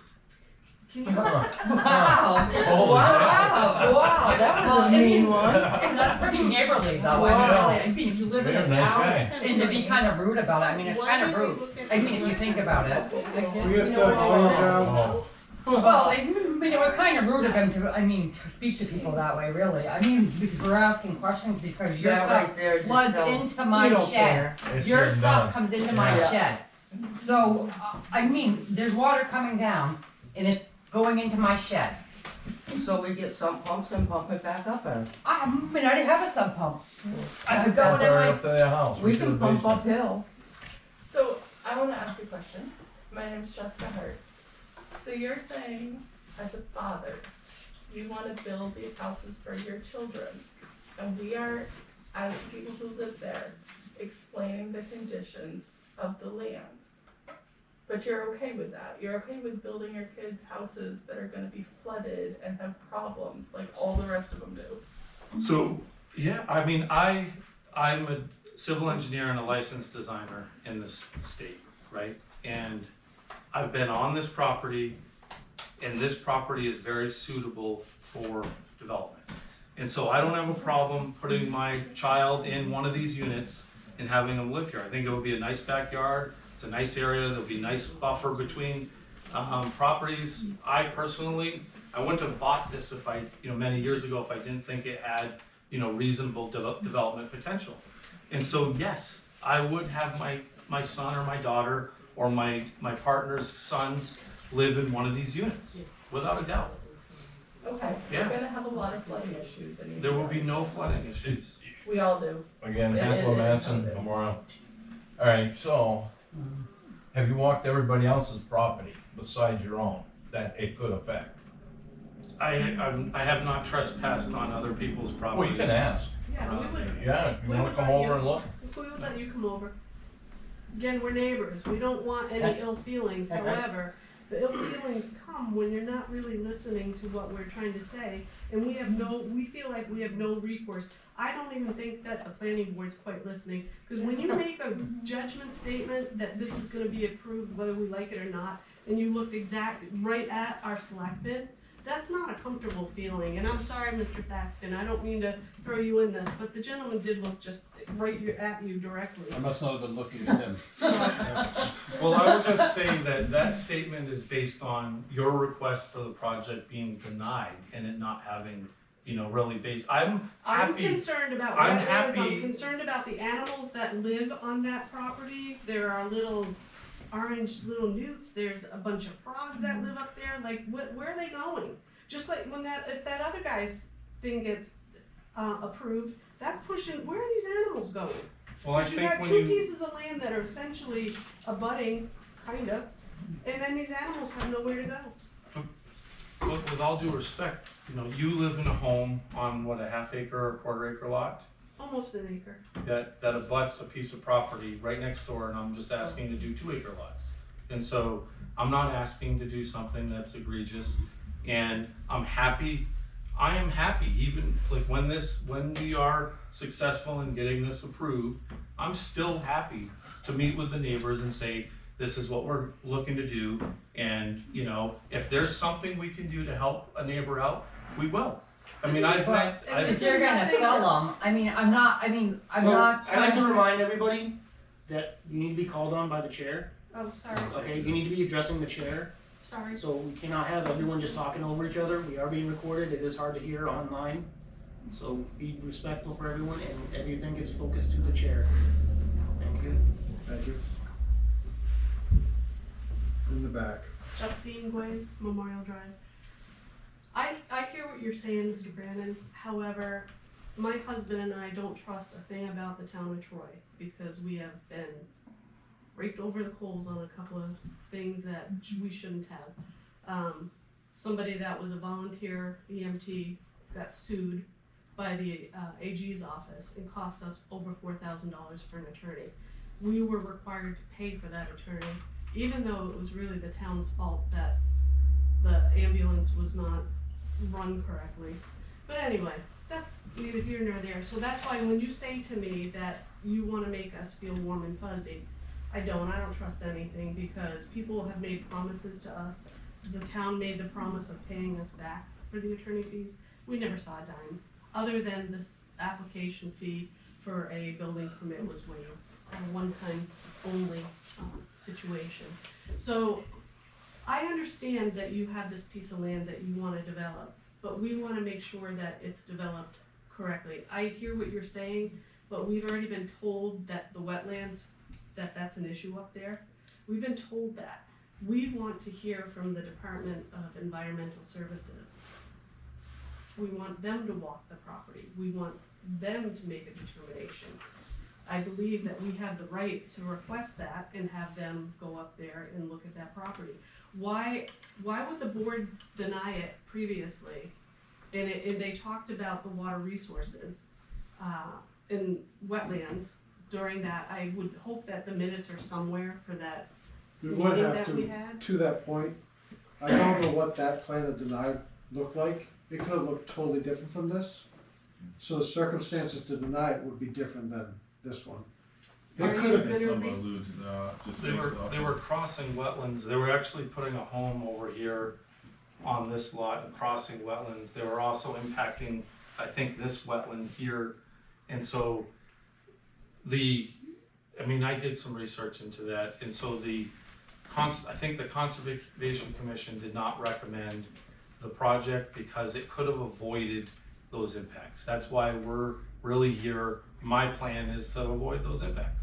And so it's significantly different, and that's the reason. Anybody can make a request to the state to have them come out and look at a property. That's fine. That's a civil matter. That's not necessarily a matter that's handled before the board. Our responsibility is to address the regulations from a professional standpoint. We have the certifications on here. The wetlands have been mapped. The state can, if somebody thinks that the state won't come out and look at a property unless somebody thinks we've done a violation. Everybody can make the call. That's just been my experience. And so we haven't done any work on this property. We have, all of the people that have prepared this for me are certified and licensed. And so, if there's an issue, we will be out there, taking a look at it. But we've tried to avoid those issues. And that's part of the difference in this plan versus, prior plans. And,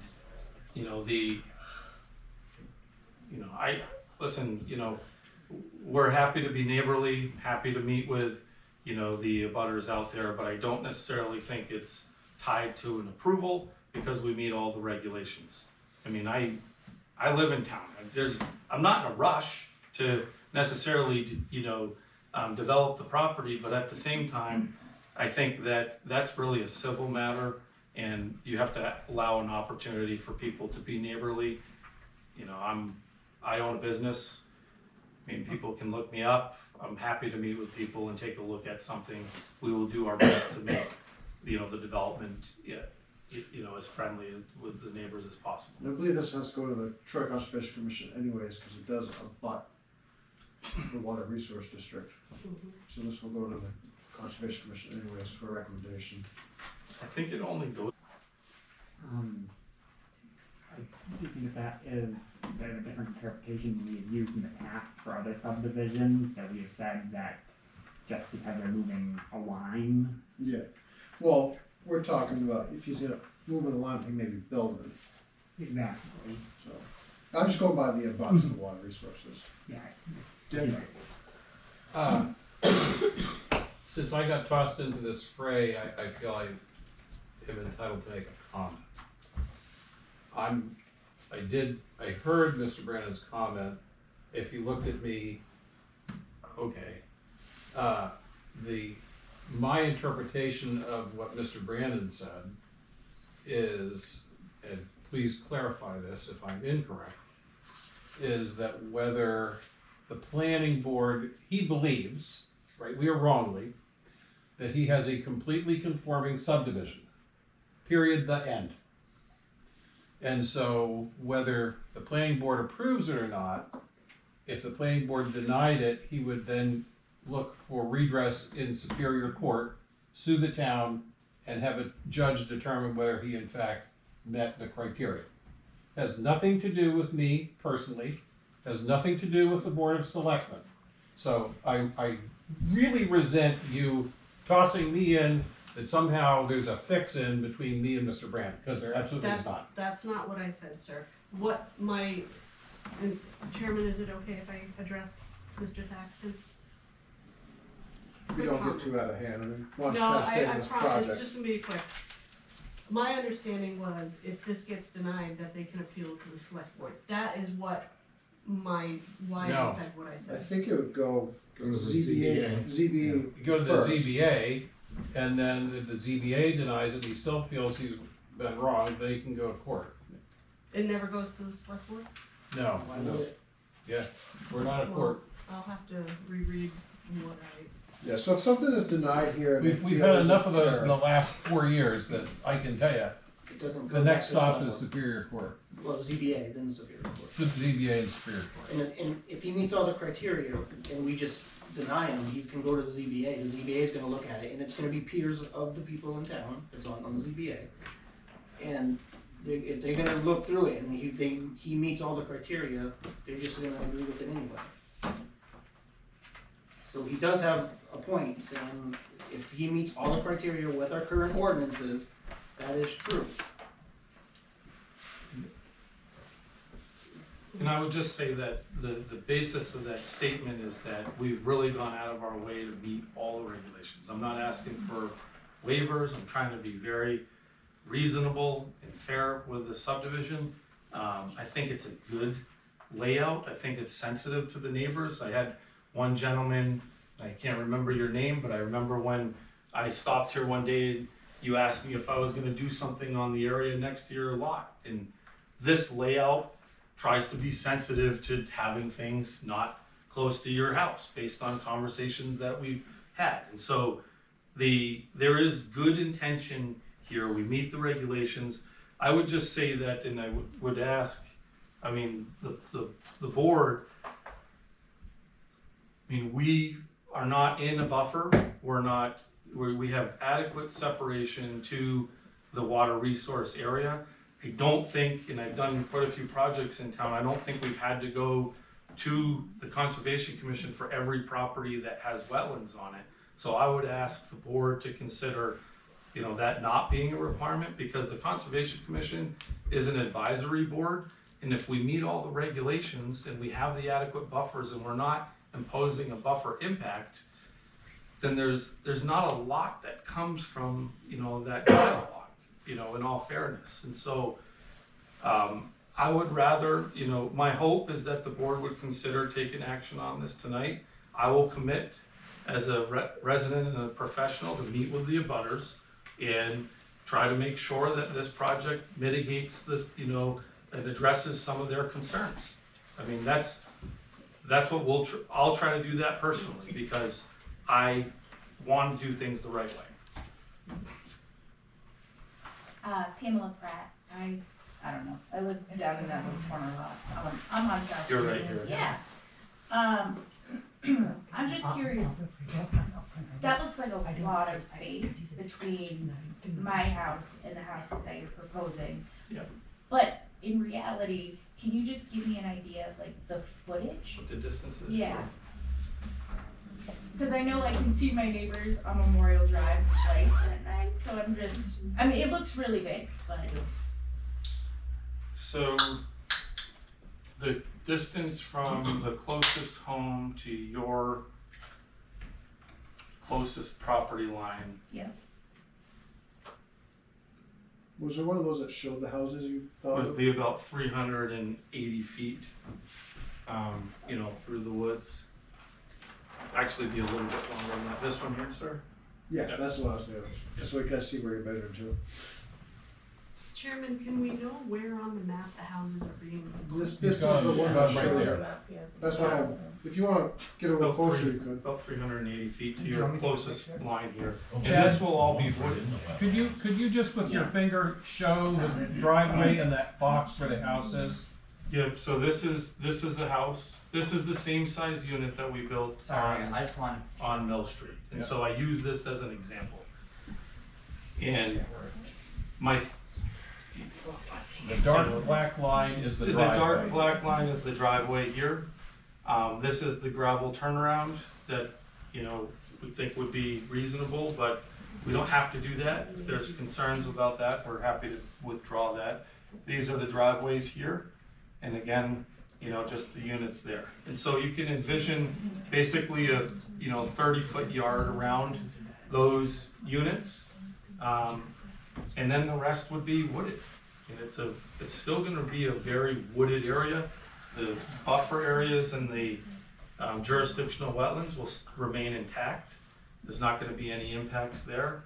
And so there's an opportunity, to make sure that, that the foundation drains or the water goes to these, goes to this area that runs through, the property. And this again meets all the requirements. I actually think we show a lot more detail here than we're technically required to, but we do want to articulate what we're planning. Yeah, because this is just a subdivision, you're not actually doing a building permit yet. Right, I mean, we have to submit building plans with each one of these lots that shows that exactly what we're doing. But I'm trying to do the best we can to articulate, the plan. Come on, Tucker. I'm on 30 Memorial Drive, if you're wondering where I'm sitting. Hey, I just want to tell where I'm at. So, why does it have to be 5? Like, why couldn't you do 3 on the South Main Street? Like, why do those other 2 have to be there? And the reason that I'm asking you that is because with the other house that went in, all the corner of it's all draining in my backyard. So my fear is when those foundations go in, it's coming right over into me. I've got sub pumps, so I'm nervous about those 2. Those are a big, huge concern for me. I didn't do, if I may, Mr. Chairman, I mean, we didn't do this Yeah. development, but that development got relief to essentially build in a wetland. Yeah. And so it's way different than what we're doing. We're not building in a wetland. And so if you're building in a wetland, then you really are displacing water to some extent. So what's that green little thing right there that you've got? This is a jurisdictional wetland. But we're not- Wetland, okay, so that's the corner of the back of my property, correct? Yeah, right here, So correct. once you're putting that, where is that draining? That's gonna go on my corner because the house behind me is higher up than me, so it's coming all right in the back of my yard. Yeah, but So his what- house is lower than yours. Yeah, but let me just give you Yeah, an but this is example. a hill. It's uphill. I know, but it's Let me give you- downhill from you. Who is? He is. Let me give you. No, It's no, uphill. it's, no, Mr. that's Chairman, may uphill. I address this? Yeah, Mario, and this Mario, is so my- you can listen to everyone. May I address this, Mr. Chairman? Because what is confusing is, like, there is a jurisdictional wetland here that honestly takes a good chunk of watershed from up here. There's cross culverts that tie into it. And so most of the water that's concerning you is coming from the east and coming down into this area here. Some of it is, yes, This but not house- all of it. Can I please finish? This house lot, this house lot, this house lot, and these house lots will drain here. Oh, I know here. They don't have to go, naturally, if you look at the topography, water flows perpendicular to the contours. It comes down this way. From this house, that's the closest one to that wetland. We're down gradient of this wetland with this one. These are gonna go this way. And what you done? Are you done? Done with your, okay. Can I finish my question? Yes. So, and I do understand. Is present within 6 inches or at the, it can be closer. Is present within 6 inches or at the, it can be closer for a good period of the year, okay? That can be groundwater bleed. It can be, a lot of times wetlands, especially in locations like this, are from the upland areas and it's a breakout of groundwater. So the groundwater can be breaking out here and then running down this way. It doesn't mean it's coming from, you know, this property. Technically, yes, the wetland exists here and then goes in this direction. But it's not like this, all this area here isn't draining into that wetland. There's cross culverts. You can see one of them's an 18-inch here. This is feeding a good chunk of this area. And then this, I think, is it breaks out of the groundwater. But so this site isn't gonna, you know, based on the way this is laid out, I don't believe this site's gonna contribute to, you know, that area. Sir? Acklamatson, Memorial Drive. Well, we had a water line break on Memorial Drive. And I wanna tell you right now, the water flows that way, down the road, down the street. You're saying it all flows towards South Main Street, I mean South Street. It does not. It goes towards South Street, but it also goes north, I guess you will, on that map. It flooded the house, 3 houses down from us. It flooded my basement. Just the water seeping through the ground went opposite what you're saying. Well, it doesn't go opposite. If you drive up Memorial Drive, you are driving uphill. And so Correct. this water does go this way. Right, that whole thing's uphill. Right, but that doesn't mean this watershed doesn't go onto Memorial Drive in that way. It goes down to South Street. Thank you. No. That's the way the topography doesn't lie. Danway, Memorial Drive, I'm telling you, it goes through Nancy's yard and into my yard. It comes right, where you're proposing to put the turnaround in, right there. It goes right into Nancy's, cause she's the first house. It goes right through her yard and then into my yard. Right, and so, okay, I wanna address that particular topic if I may, Mr. Chairman. So this road right here, as it terminates, has kind of a bank, and this localized area, and this gentleman is correct, that area does drain into, you know, this yard right now. It does. But the majority of this site does not go into that. There is a localized area right here that drains into their yard. I'm just saying right now, like, that can be adjusted to come in this direction. That could be remedied. That's because the turnaround was never really, it wasn't finished. So the drainage isn't done appropriately there. Because there wasn't supposed to be anything there. Well, no, they went bankrupt is what happened. Payco Homes went bankrupt. So Who was it? theory you could solve the end of Who the was it? current. We could help with that, and we're happy to do that. I think that he is understanding exactly where he is. He is 100% right. There is an area right here that drains, you know, drains to their yard. And I think a portion of Memorial Drive kind of drains to that dead end road, probably contributes to that problem.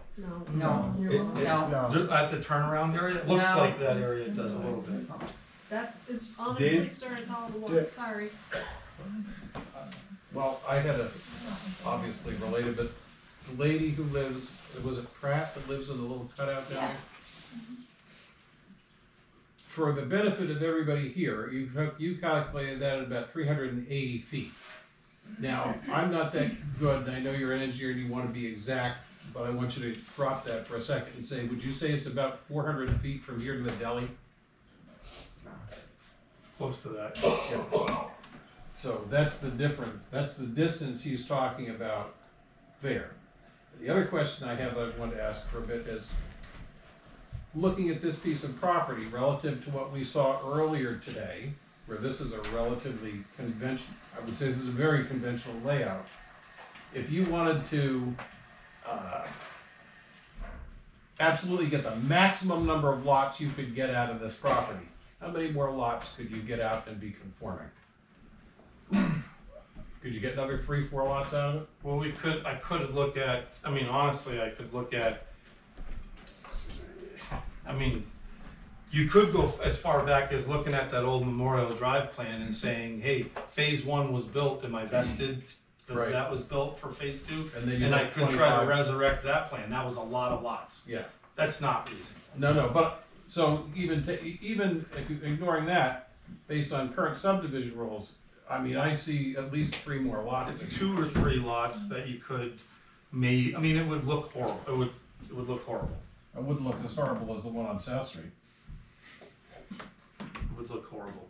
This is something that I honestly think can be done really nice, and, you know, I understand change is not, it's not desirable for a lot of people, but there is a housing need, you know, ideally, you know, we wanna help provide a need to people in our own family, and an option at least, and so, we gotta plan for that. And when you think about kids getting out of I mean, my son's a senior in college, my daughter's a senior in high school, my business partner has 1 son going into college, 2 sons graduated from college that are currently renting. And so when you start thinking about how do you get people into reasonable housing, you gotta have options. And will they all live here? Maybe not, but we are gonna create some options, you know, for our families, and that's something we decided to do, and that's kind of what's motivated this effort. And we've had great experiences in town. We've been very neighborly. I think we've done, I'd like to think anyways, that we've done a good job on the properties that we own, cleaning them up and making them productive, and we intend to keep doing that. That's what we're here to do. So, question for Tucker, actually, since your hand's up. This is yours, correct? Yes, You concerned about the water from this part or this part? right there. Right here? Okay, so I'm gonna point out the issue with this is, he can't touch this.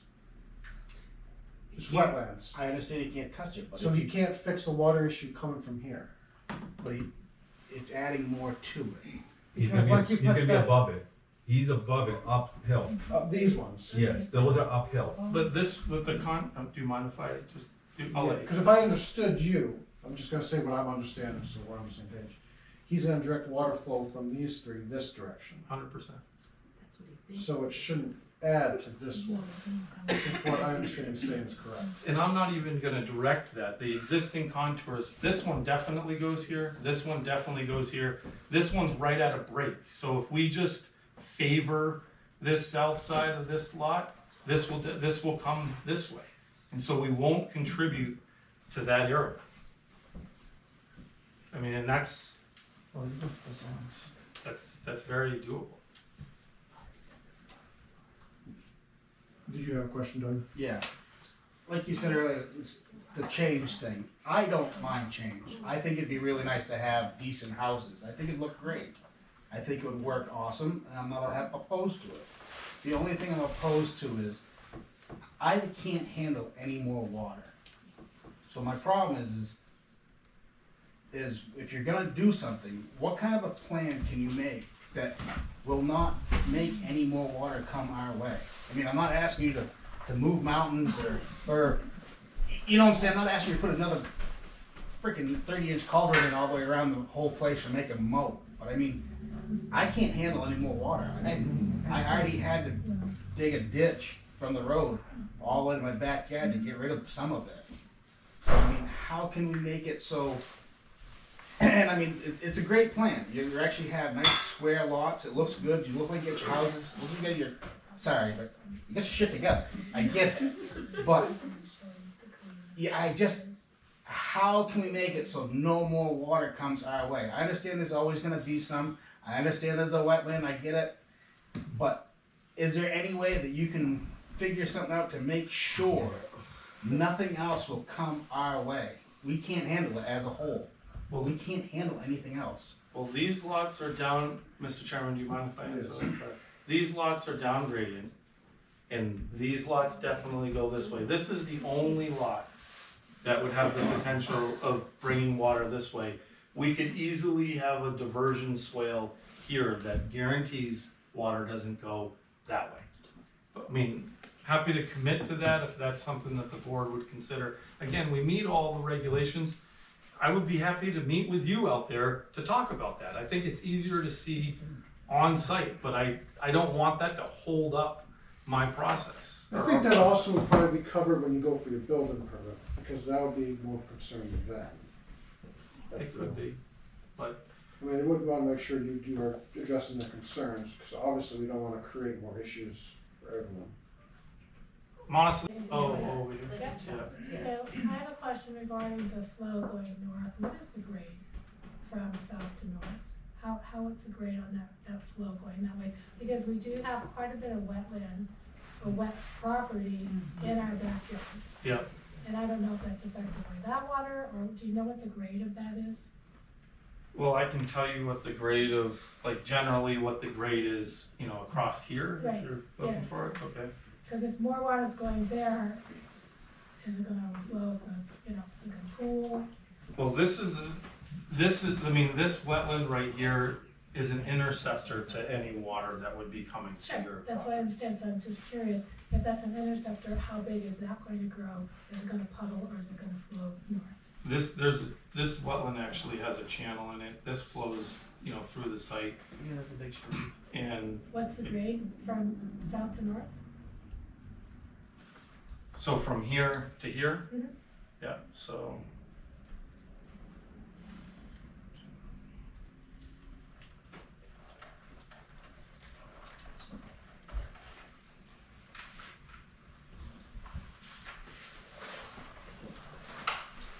And I understand that will get wider.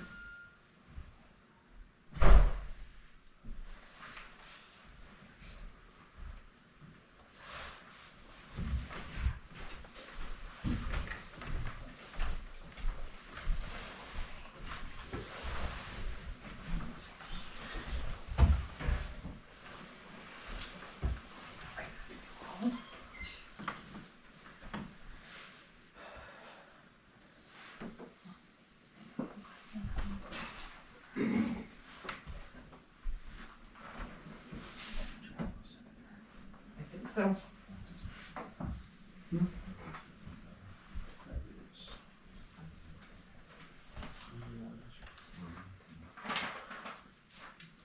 It's about a 6% grade, you know, from here to there, like across there. And so parking lots, like steeper parking lots would be at like 6%. I know it's 6%, I know Hill, it's Okay. 6%. I think he knows like 8. Is it And this is channelized. continuous? This is channelized, it's not really Yeah. contiguous, Oh, or yeah, it just continuous, doesn't go it like has this? variations. Yeah. I just wondered if it's gonna, yes, I understand channels are gonna get wider. Is it gonna overflow, flood down? So the jurisdictional wetland boundary is quite a ways from the channel. That should not get wider. Oh, okay, so Yeah. that's not the whole thing, that's, okay. I understand what you're saying. Linda Rose, Memorial Drive. I'm just kinda curious as to why Troy is developing all these new housing when there's a bunch of housing for sale in Troy. Why not ask these people to, let's buy up what's for sale before we go tearing down trees and disrupting wildlife and stuff. Let's fill that, and then let's think outside the box about what else we could do. Well, that's something we can't control. Each landowner is allowed to ask for what they want. You No, could, let's say, I'm not you price. could ask to subdivide your land and add buildings. No, just, we got beautiful houses here. Oh, I don't Your argue kids that, could Pat. live here. Why do we gotta tear up land over here and disrupt wetlands and animals, and why not use up what is for sale in the town already? That's for people themselves to buy. We can't force people to go, we can't tell them, we don't like this, go buy it somewhere else. It's, you know, each one has their, No problem. you have your own ability. Just to the point of accuracy, there are zero single-family houses for sale in Troy. The only thing for sale in Troy there's a mobile home in the park for $175,000. And there is, the Ripley House on South Main Street is for sale. And that is, yeah. No, Gray that's apartment building too, right? No, that's it. I've been looking, I know how. I'm looking right now. It's irrelevant, really, not to be disrespectful, but it's irrelevant. Mr. Chairman, Justine Guay, Memorial Drive. So my concern, I just wanna make sure that the board understands, my biggest concern is how the water is going to flow into our yard. The other concern, I do have an issue with duplexes being built. I think it's an eyesore. I don't think they're attractive. I would rather see if this is gonna end up happening, which I wish it wouldn't happen, because I don't see how the water's gonna stop. But, again, I would rather see single house, like a regular single house being put on the property. I know we can't tell the gentleman what to do. I'm just letting you know my opinion of duplexes, that it's an eyesore and doesn't fit that neighborhood. More profit. I understand it's more profit, but that's not, I mean, it's his land, I get that. However, my biggest concern, my husband's biggest concern is the water. The area that he has posted as where he'd like to put gravel, when I tell you that is sopping wet, I have never seen that actually dry in the almost 26 years that I've lived there. I don't know how old the wetlands plan is that he used for his map, whether this is something like because can't wetlands get bigger? Can't they grow with more water that's...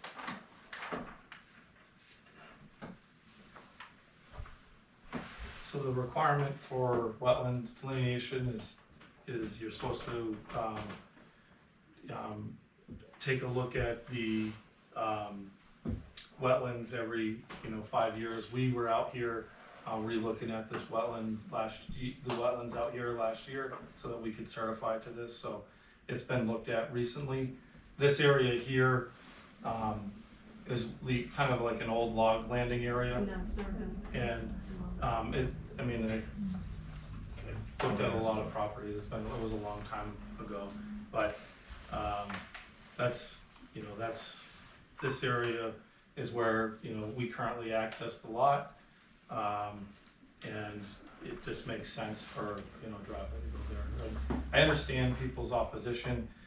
I could have stood here tonight and said we're going to do single family homes and then submitted a building permit for a duplex because it's allowed. I mean, could have done that. It's not the way I like to handle things. Our plan is to build one duplex out here.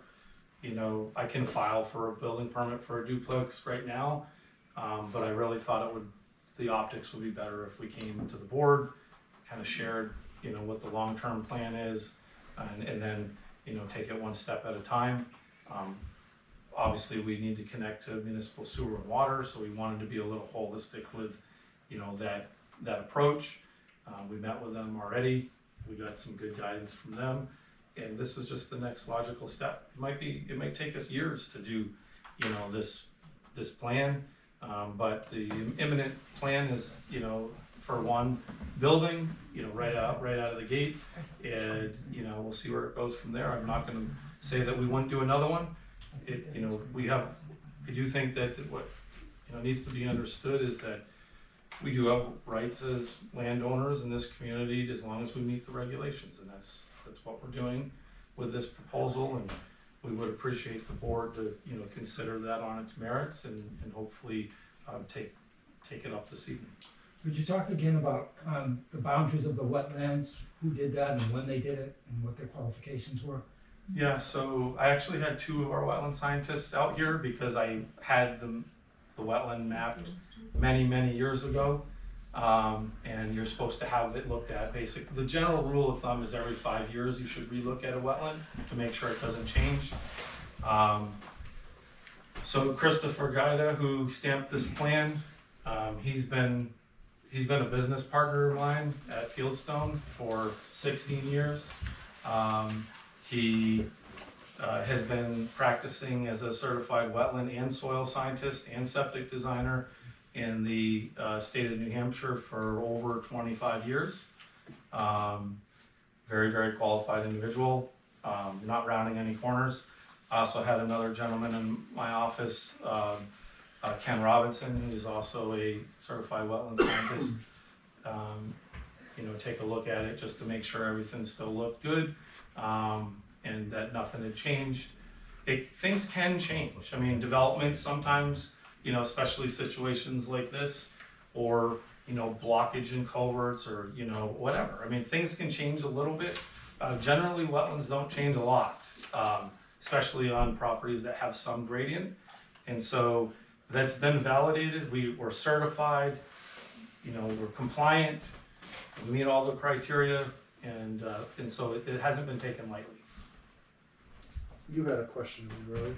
Alright, so it's Chris Pratt. So I know this is 5 lots. You were talking at the Water Sewer Commission thing. So I can't tell you that, you know, God forbid I pass and one of my kids or whoever, you know, sells a piece of property or whatever, that somebody, this is a 7-acre lot, 7.5 acre lot. Technically in town, it's 2-acre zoning. This lot could be subdivided again. It could. But what would happen is we'd be whoever's doing it would be right back here at the planning board talking about that proposal at that time. I don't have plans to do that. The property, the steepest part of the property is this portion here, from South Street. And if you're familiar with South Street, which it sounds like you are, the ditch line there is pretty steep. Mm-hmm. And so there's a stone wall right there's there. a kind of an elevated stone wall. So it's not a great place to take it. I looked at it.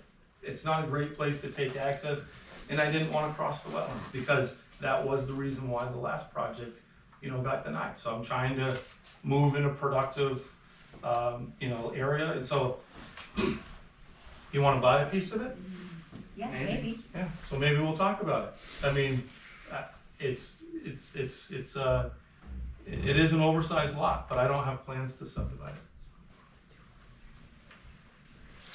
it. Back corner.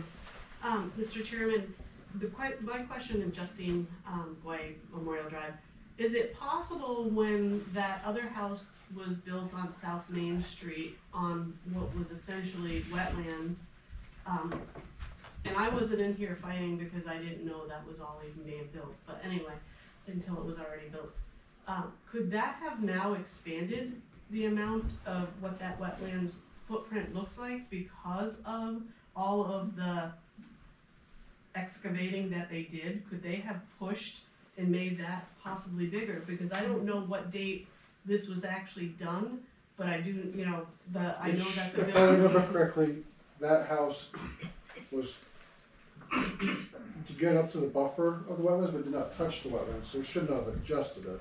But it did. Well, it doesn't, I mean, I can speak to that. I had our wetlands guy look at this boundary because they were actually cutting trees. They asked to cut trees on my property, and so I had them look at this to make sure there was no issues with that, and that wetland has been checked. The boundary that we're showing on the plan is still accurate, and we're upgrading from that lot. And so it's almost impossible for development downslope to impact a wetland upslope.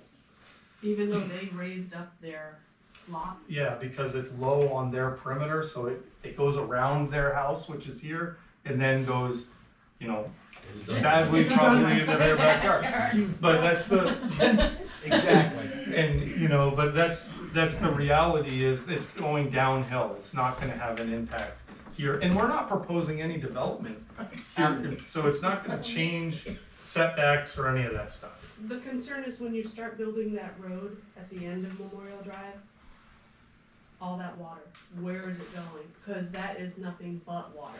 Well, I It is think- soft. It's never been dry, sir. I Never. think this is where, like, and I'm sorry, Mr. Chairman, I keep talking, you know, to the. Well, I don't think we're Can having an issue yet. Can I answer this one last question? I think this isn't, like, first of all, the board could say, hey, we're not interested in the turnaround, and, you know, there's too many concerns about water, don't even bother doing this.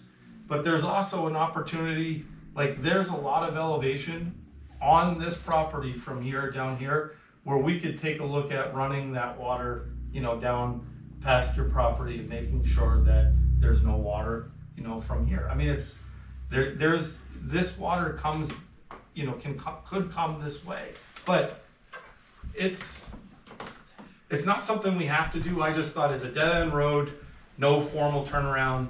I was talking to my business partner, and we're like, well, we're coming in with utilities and stuff. Let's make a little gravel turnaround there, the plow truck will have a place to turn around. And, you know, it would be, you know, maybe nice for everybody, but we don't have to do that, so. How big of an area you're talking about? It's about 80 feet long and 24 feet wide off the end. So, what you're proposing is what's, in my experience, called a hammerhead, so that a fire truck or ambulance can turn around. Yep. And so, would you be agreeable, and it's probably as big or bigger than the existing Memorial Drive, am I right in that, the 24 feet? You said 24 by 80, is that what you just, Yeah. did somebody see that? 24 by 80. So how many feet are you gonna come in off of your property line? Looks This like you whole come in- thing is would be on our property. No, I know that, but it looks to me like you're gonna come in and then open up. Is that correct? So you come in 2 feet, 10 feet, roughly, I mean. Yeah. No, we're coming in about 50 feet. Okay, What it looks like. so you're not gonna, that hammerhead's not gonna be right there at the end of the existing Memorial Drive, is that correct? Correct. It's gonna be into your property. So, Which then would the allow fall, for the water to. I get it, so and I'm just like thinking here as we listen to this, and I've developed some property in my life too. Can you build as a condition of improvement? You know, and I hear what the Ways have said. A lot of things have been done. We've all seen things, even when they're in writing, they don't get done. But would you? It sounds like you would be open to building a swale that would carry the load off of, instead of sending it down Memorial Drive or even amending what's going into their yard. Could you swale it off someplace off of that hammerhead down your property line, so you're redirecting it down the slope towards that wetlands, and possibly reducing the flow into those properties? I don't see a problem doing that at all. I think that's exactly my point of, I'm happy to talk with them offline and make improvements where we can to mitigate some of their concerns. That's exactly what I was trying to articulate, but thank you for saying it better. So my thing is, you know, going off, you're gonna talk with them, you're gonna make some sort of plan. Is there a way you can submit a plan like this that shows what you're proposing, swale wise, water flow wise, so they can visually see it and we can visually see it? I'd be happy to do that, but I'd like to do it as a condition of approval if possible. I think that's fine. Just And wondering, that way, is that something that can be done? and that way it can be formalized. I'm happy to do that. But you would be willing to make a plan that shows water flow? I would be willing to make a plan that shows we've already showed the grading for this hammerhead, but that shows that diversion swale on a plan that we'll construct that as part of this hammerhead. And I'll do the same thing on this lot, shows a diversion swale to make sure that the water from this house goes this way. Happy to do that as a condition of approval. Sir? Ackle Matson, Memorial Drive. I know a lot of things look good on paper, but a lot of times they don't pan out like they're supposed to. I mean, yes, you have a lot of engineers, you have a lot of whoever's involved in doing stuff, but it doesn't always work out as planned. What I wanna know is, if it does cause an issue, and being you wanna be a nice neighbor and all that, would you be willing to fix the problem and flip the bill if it causes any problems to any of the houses down the line? Well, I think we're putting a plan together that. Well, I heard the plan, but I'm just saying, after all the plans are done, and everything's supposed to work like it's supposed to, but it don't, what are you gonna do? Anything? Or no? As long as you meet all the criterias, I guess you don't have to do anything, right? Well, what I'm telling you, and this is the problem, right, is not everybody understands the design, and so I'm saying that we're gonna put some details on the plan that solidifies what we're talking about. But yeah, no, I'm not willing to just say any concerns that people have, it must be my fault, and so I'm gonna pay for them. Well, no, That's like not the increase way- the water, like increase the water. That's not the way it No, works, well, and so. basically, we're talking water. Yeah. So if for some reason now they're getting diverted more water your way, even what's their way, even what's not supposed to, by the plan, would you be willing to fix it? I can't say yes to that, sir, because you have no way of proving what's there now, and the climate's changing, the storms are changing, and so it'd be too easy. No.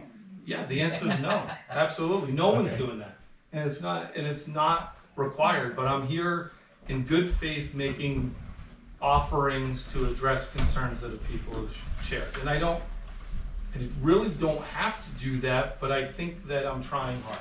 No, I understand that part, but I'm just saying, I mean, like I said, I've dealt with a lot of engineers and stuff like that in Ohio. I used to work at a college and did a lot of buildings and stuff like that, and like I said, it looks good on paper, but a lot of times it don't pan out like it's supposed to.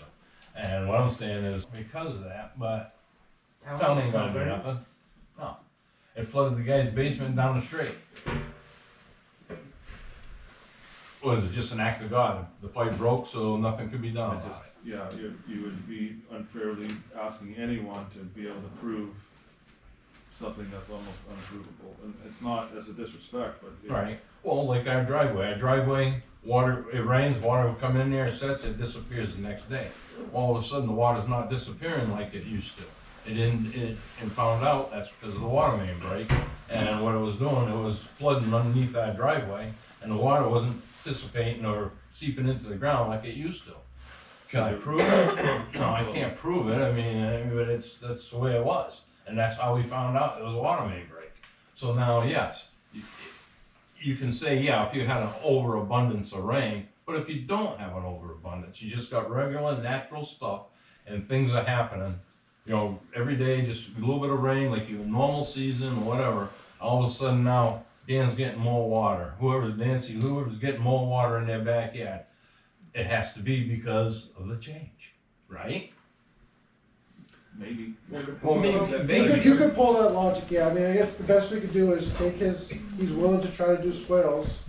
I think there's a point where we can't. Not, you're right. Well, playing So devil's you advocate, showed- what if he makes the swales and he Solves- mitigates all the water that's going to your houses? You guys willing to reimburse him for all his work? Well, for the swales? No, because he's By making the the one that swales. wants to build. He's mitigating all the wet, all your water. Well, you know what? I got a house in Ohio and I got a piece of property right beside it, and the guy bought it for $20,000, and he went to build on it, and he wasn't allowed. He said you can have a really nice garden. It's called buyers beware. It's called buyers beware. And so what? He bought that land, but maybe, you know what? He shouldn't be building on it. And I feel for him if he paid a bunch of money for it, but sometimes that's just the way it is. Mr. Chairman. Yes. I would ask that you don't make a decision, that your board does not make a decision tonight on this until you are submitted a new plan that outlines exactly what we just discussed to divert that water. I would feel more comfortable, only because, and again, this is nothing against Mr. Brennan, but when I tell you, I've not had a good history with the town of Troy. My husband hasn't had a good, and we're good people, we're good townspeople, we pay our taxes, we do everything the right way. We just want to make sure that we are not getting screwed over again, to be honest. We cannot take any more water in on our land, neither can the Tuckers. The Tuckers, they have a battle on their hands, and I don't know how that's gonna get resolved. That's not For sale. We'll be selling too, yeah. You know, And that will help the crisis. I just want you to understand that we are all good people on Memorial Drive. We all treat each other with respect. We're good neighbors, watch out for each other. The whole thing We is just have a about fear. water. It's about the flooding issues, and we're asking, come look at what we're talking about. You're gonna make a decision. I get what he's saying, but he also used his own people at Fieldstone, and again, he's a reputable man, I get it. But I'm also somebody that you have only just your own office that did everything for this project. Nobody outside did any The of it. caveat to that, I would say as a board member, is they're state licensed, their license is on the line.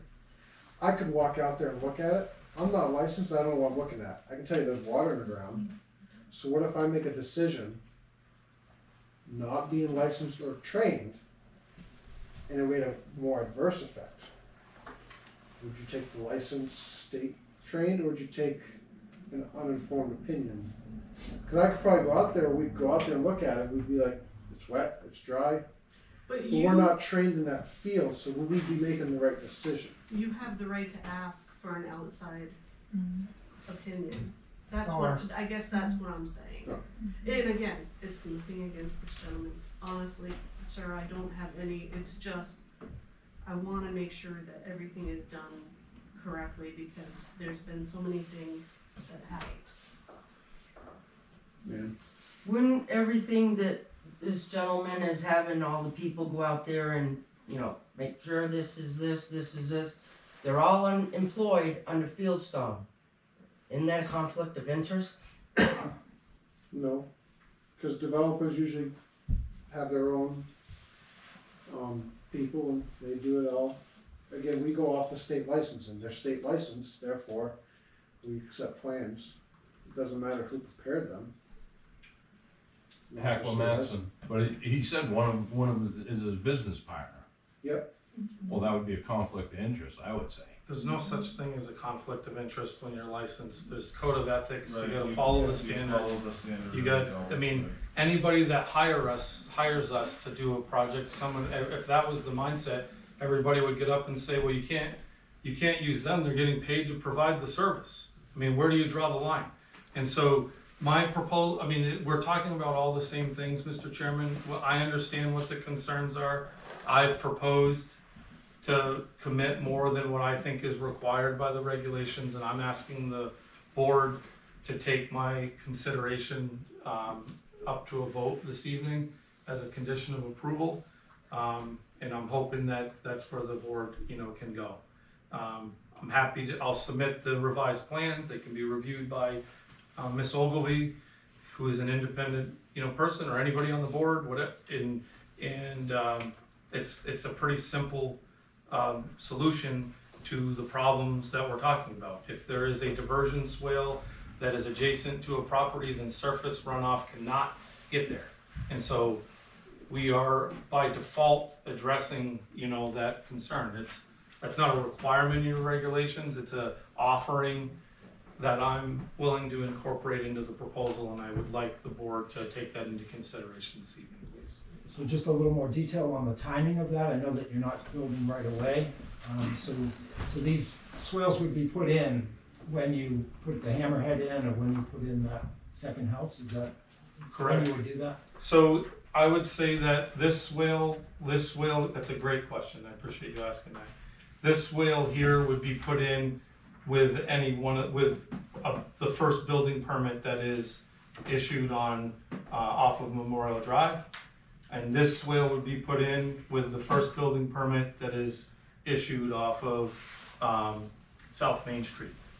And that would be a good way to solidify that condition, so that, I think this is probably the first, I don't know for sure, but this might be the first unit that we build, and so that diversion swale would be built as part of that, and that's how we would. That would take care of the other two houses as well. And it would, absolutely.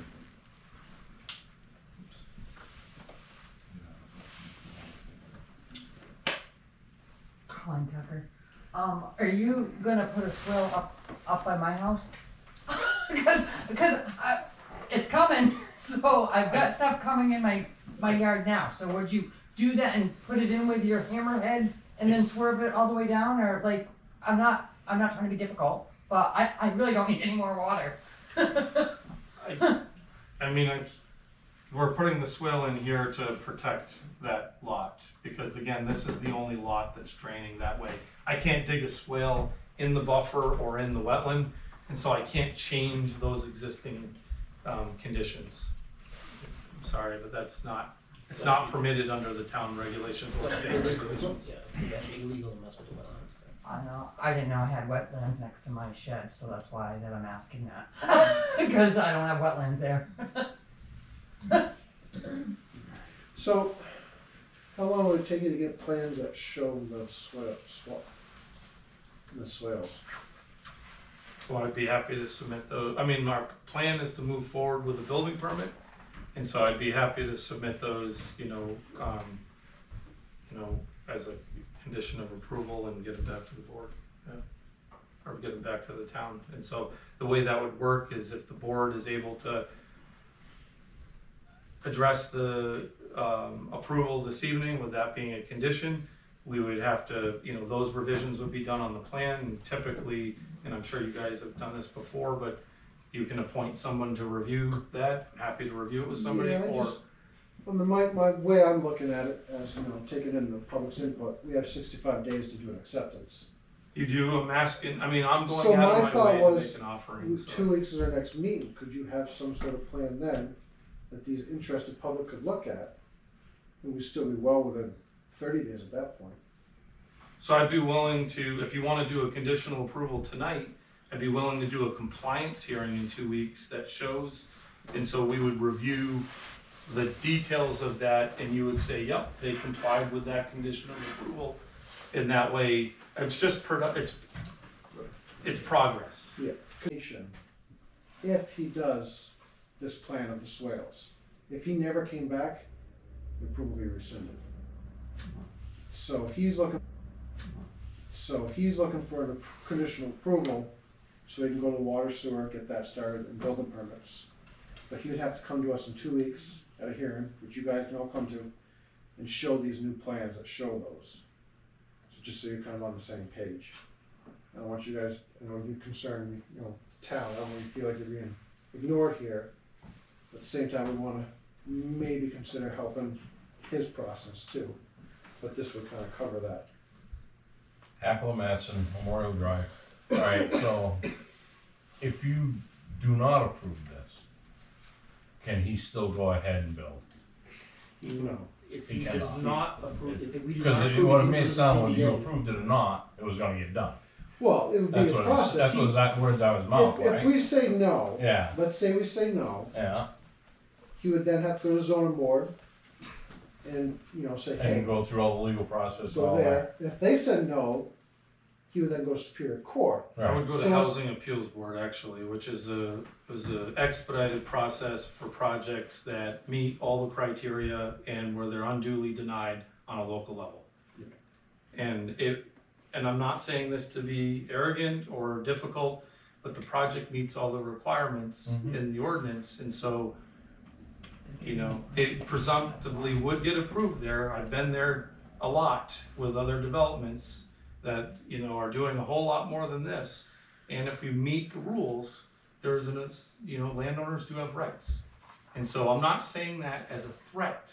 I'm saying that as, let's come together, kind of embrace the fact that I'm presenting a plan that meets the regulations. I want to work with the neighbors.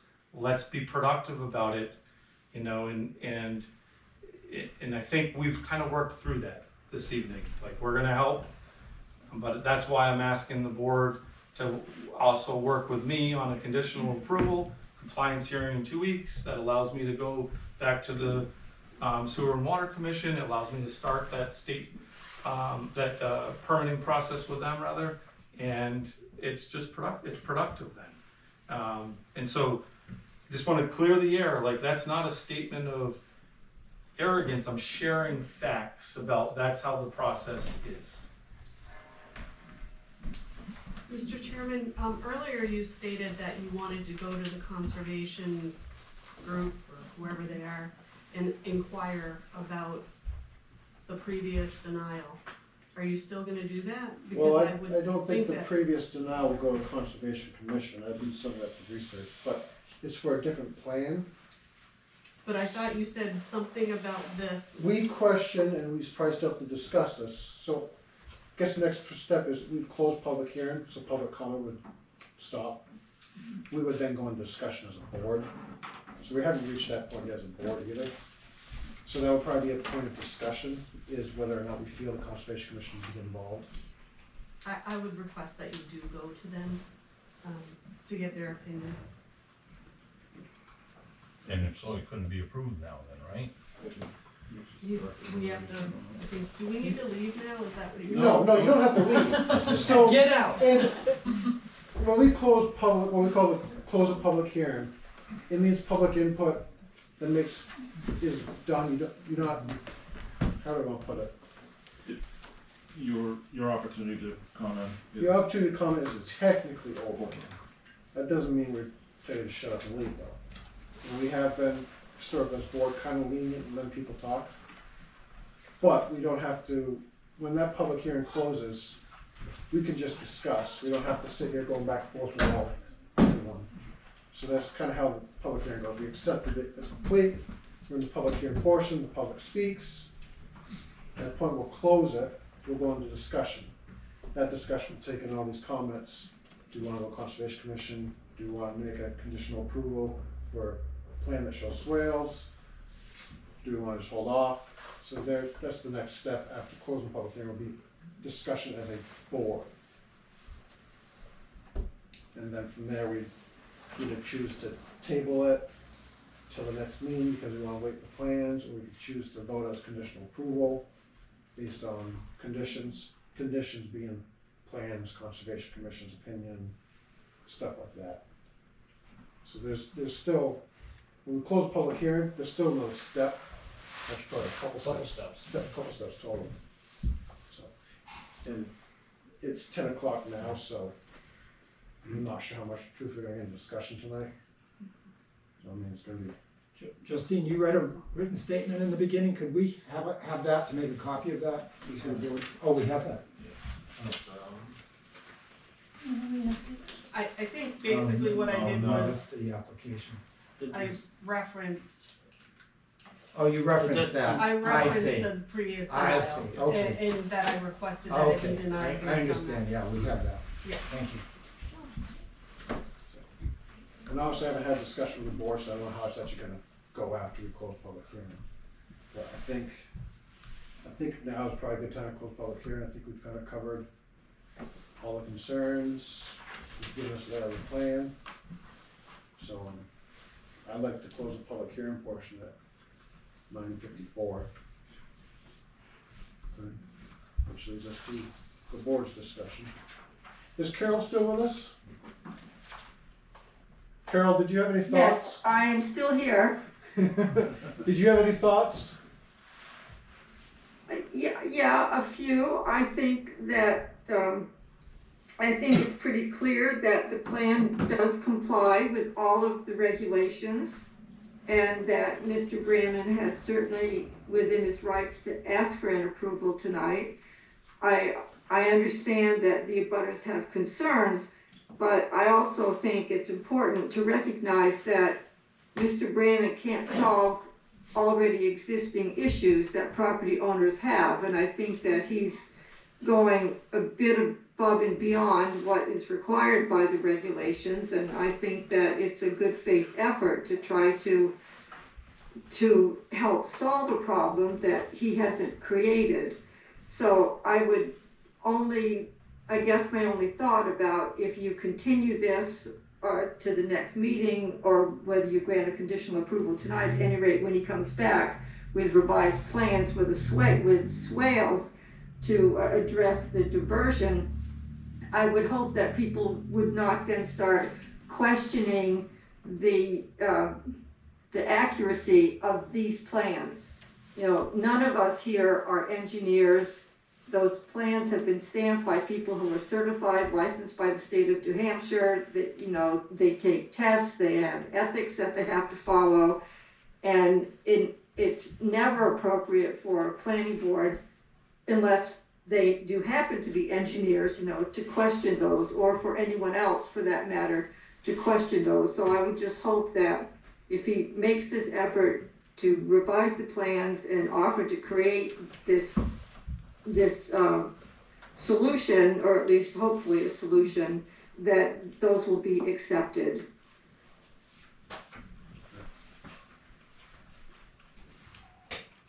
I'm gonna make a quick bathroom break.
Well, they build their house values.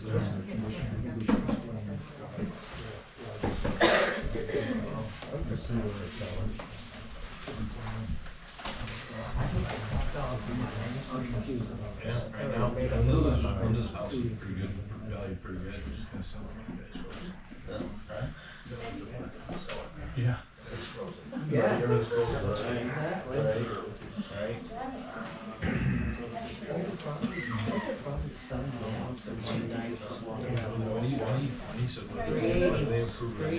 Right there, I'll buy it. You can't fix anything. It's crazy.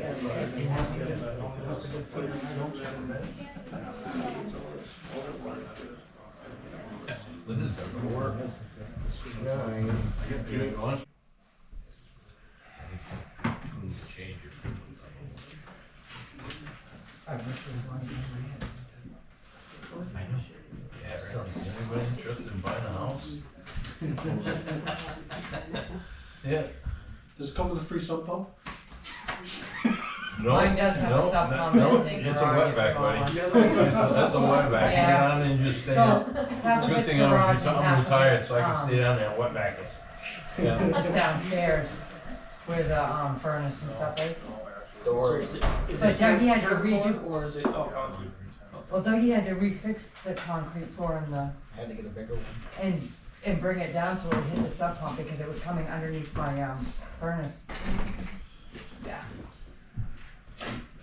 Wait, do you guys have a basement as well? Yes. Is it a finished basement or concrete Ours basement? is, yeah. It's, Or is it dirt? our basement? It's a It's concrete. Oh, concrete, alright. But there's a drain in the garage because Are there of houses that all will of look the there flooding. still have And we had to fieldstone and put, dirt foundation? Oh, I don't know, that's what I'm No, trying to we figure out. got, no, we had to put we a got $12,000 concrete. driveway Yeah, in that's it. that, You'd have to be that pretty takes the old. water. Somewhat. Was it, Alright, so everyone's going back? So let's just go over the, list of concerns. So we have the water, which he has kindly suggested doing swales. There's concern about whether or not you need to go Conservation Commission for an opinion. well, he also told me when he sold me the house, when Paxton sold me I don't think, that I was buying and The mowing. conservation, like what. I think so, I think we just need to discuss it, we didn't really discuss it, it was brought up. Yeah, I think what Matt brought up earlier, I don't think that's actually a concern in my opinion. Yeah, 'cause he's not in the wetland, he's next to it. Right. Well, good distance away from it, right? Yeah. Yeah, but This. we're just doing a subdivision, we're changing We're lines. basically drawing lines on that. We previously used that to say that is not an activity, but an activity. Because this part is just this is just changing boundary lines. It's just drawing lines on a map, really. Right. Obviously, when he gets to the building permit stage, that probably triggers something else, if he was in those. But isn't reason in those.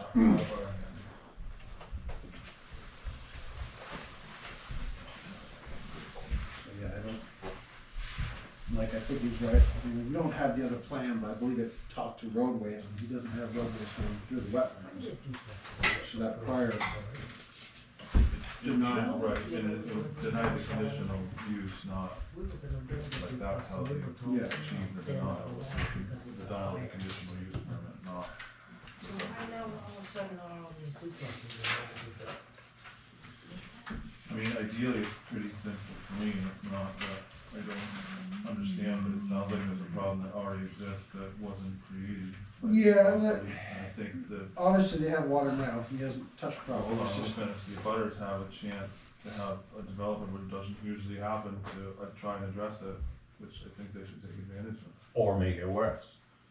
So you gotta put that part in. The public comment is No, I can talk is about over, and I greatly get it, I have a property myself that, oddly enough, is on a hill, and I have standing water, I dug for my garage on the first scoop, and it's pretty steep with standing water for my foundation footing, so ties to that to some degree, but, he also has a right as a landowner and meets all really the requirements, and this board is here to just make sure that people meet our requirements, and I think, I don't know if you said it or someone else said it, that if there's a problem with the ordinance, it's with the ordinance, it's not with the person asking to follow the ordinance. Again, to offer to do that, to make some corrections, to ease some concerns is not something that we usually see. I think it's a good opportunity to take advantage of that before anyone changes their mind. It's not required, I guess, is the big thing. I think that shows some good faith in that. And again, otherwise it meets all of our requirements.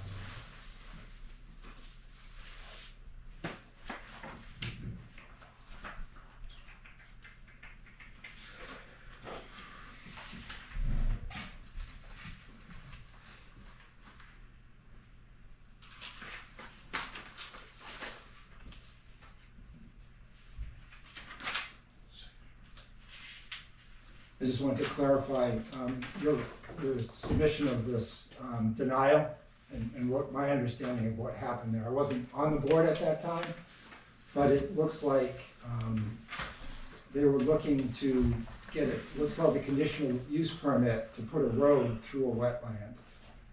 That's not generally allowed, but there are some provisions. There's 5 conditions in the Water Resource Protection Ordinance that would allow them to do that. And they didn't meet those conditions, so they denied their ability to put the road through the wetlands. And that's what this denial is. It's not the denial, let's see, it's regarding the subdivision. Yeah, they're denied because they're not able to issue that conditional use permit to cross the wetland. And in this case, his plan is not touching the wetland at all, not changing the wetlands.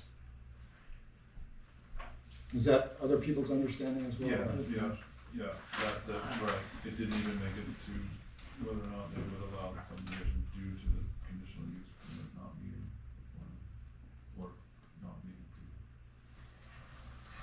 approved. And as Mike said, my read of it is that I understand your concerns about potentially altering how water will run through the property. None of the ordinances we have, as long as he is meeting the requirements and the setbacks and all of that, would give us any reason to believe that would occur. And also, we don't really have any ordinances that would allow us to require something that's outside of the ordinances on that. And the only time stormwater drainage comes in is to like over 10,000, 100,000 square feet, what is it? Which this doesn't meet that. Has to be a Disturb 100,000 square feet, yeah. Yeah. Because the state has alteration of terrain permits and wetlands permits and other things that kick in on bigger developments. That I'm aware of. Excuse me? I said that I'm aware of. Yeah, they're just not applicable to this type of subdivision. Again, this is the first time we're seeing what this proposed development was going to, or subdivision is going to be. In the main concern, if I'm allowed to make a comment, was this has been an existing, I know you don't understand, but this has been an existing problem because the water is coming from that piece of land. That's where it's coming down. So our concern is when it starts getting disturbed, when they start moving heavy equipment and pushing things around up there, that water's gotta go somewhere. It's gonna go in a backyard. And Nancy's, I speak for Nancy and we live next door to each other. We know what each other's property is doing. And that is the concern. It has nothing to do with this gentleman. It's honestly, and as a property owner, we feel like we have rights to be able to enjoy our property and not have it be soft and wet and not be able to mud. And I think that just, to speak to Mike's point of, we have an opportunity here where technically we can't force him to put in swales, but he's offering, so I think it's a good opportunity for us to take this chance. So For you you can't guys. make a conditional approval on those swales being added? I don't wanna go back and forth, but yeah, we can at this moment, but I Because don't know if that goes away when we leave this meeting. I think it's closed, but I just wanna clarify. Yeah, it's fine. I'm making the offering to do the swales because I want people to have confidence that we're gonna try to do the right thing here. But my offer is conditioned on us getting an approval tonight so that we can go forward productively. Cause if I start to lose time, then I start to lose my ability to get permits and my costs will start to go up.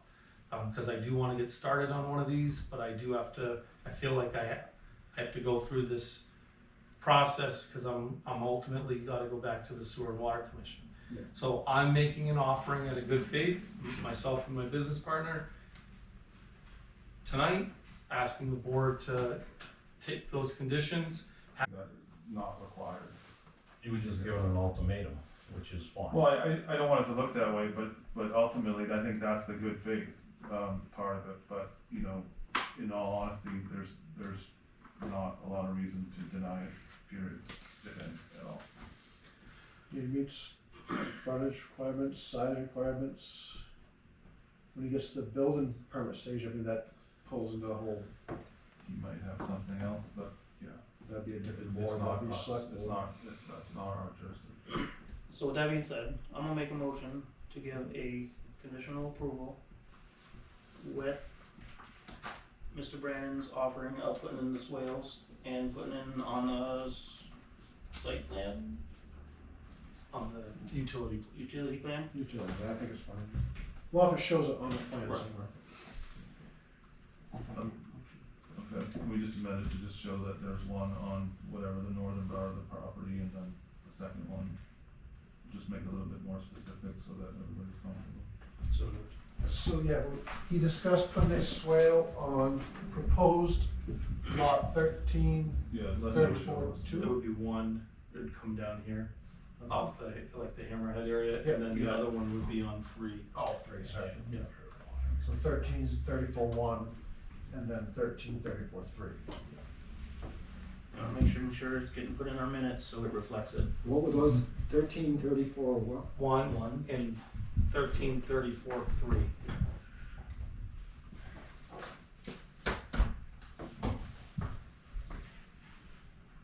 And Matt seconded it. Right.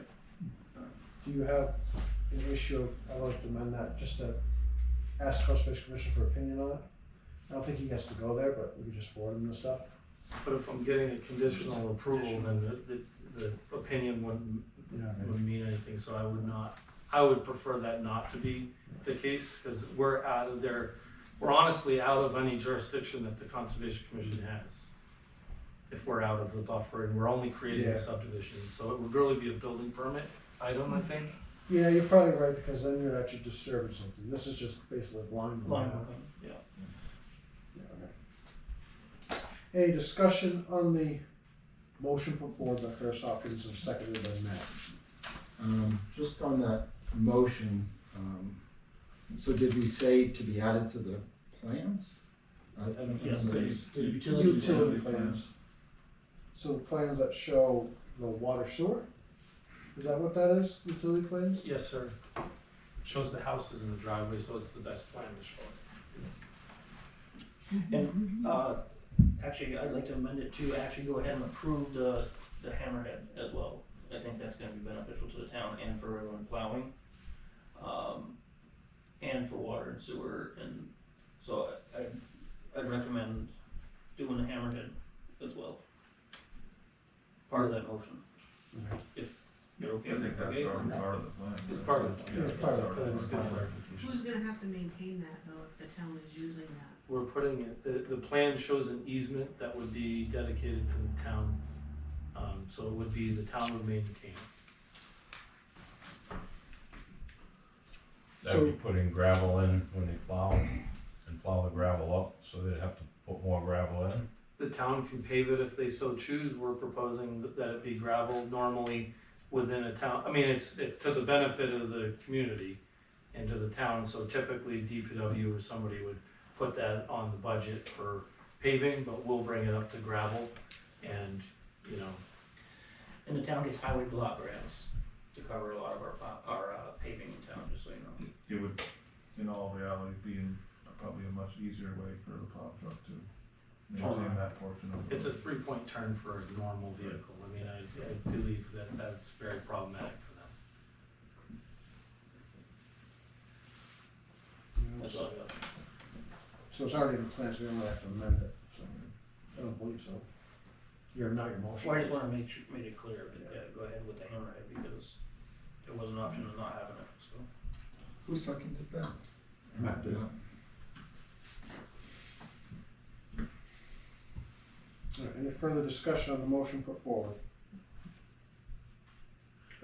We also have the hearing, what did you call that hearing that you're gonna come back in 2 weeks? Compliance hearing? Do we add that to the motion? Yes, let's add that to the motion. The date will be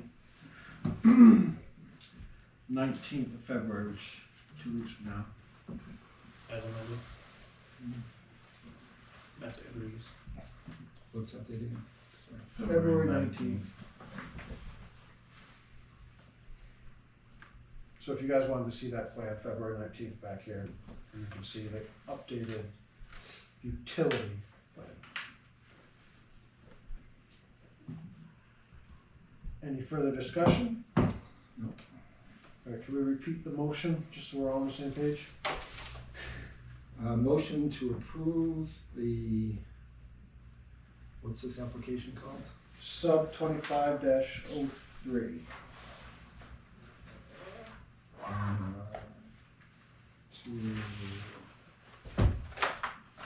What was that sub? 25-03. Sub 25-03, conditional on the addition of the swales. One of them off of lot 1334-1 and the second 1334-3 to be added to the utility plan and to return for a compliance hearing on February 19th. All those in favor? Aye. Aye. Opposed? Abstentions? Seeing none, so passes. We will see you the 19th. Thank you very much, appreciate everybody's time.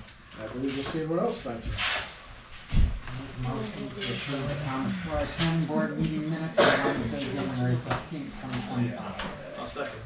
Someone's not gonna go on fire. But I will accept it. Discussion on the minutes from January 15th. Seeing none, those in favor? Yep. Alright. I don't, no offense, but probably skip Selectmen's update and stuff. Unless there's something really pressing. Our next meeting is on the 11th, not tomorrow, because it's the joint hearing with the budget.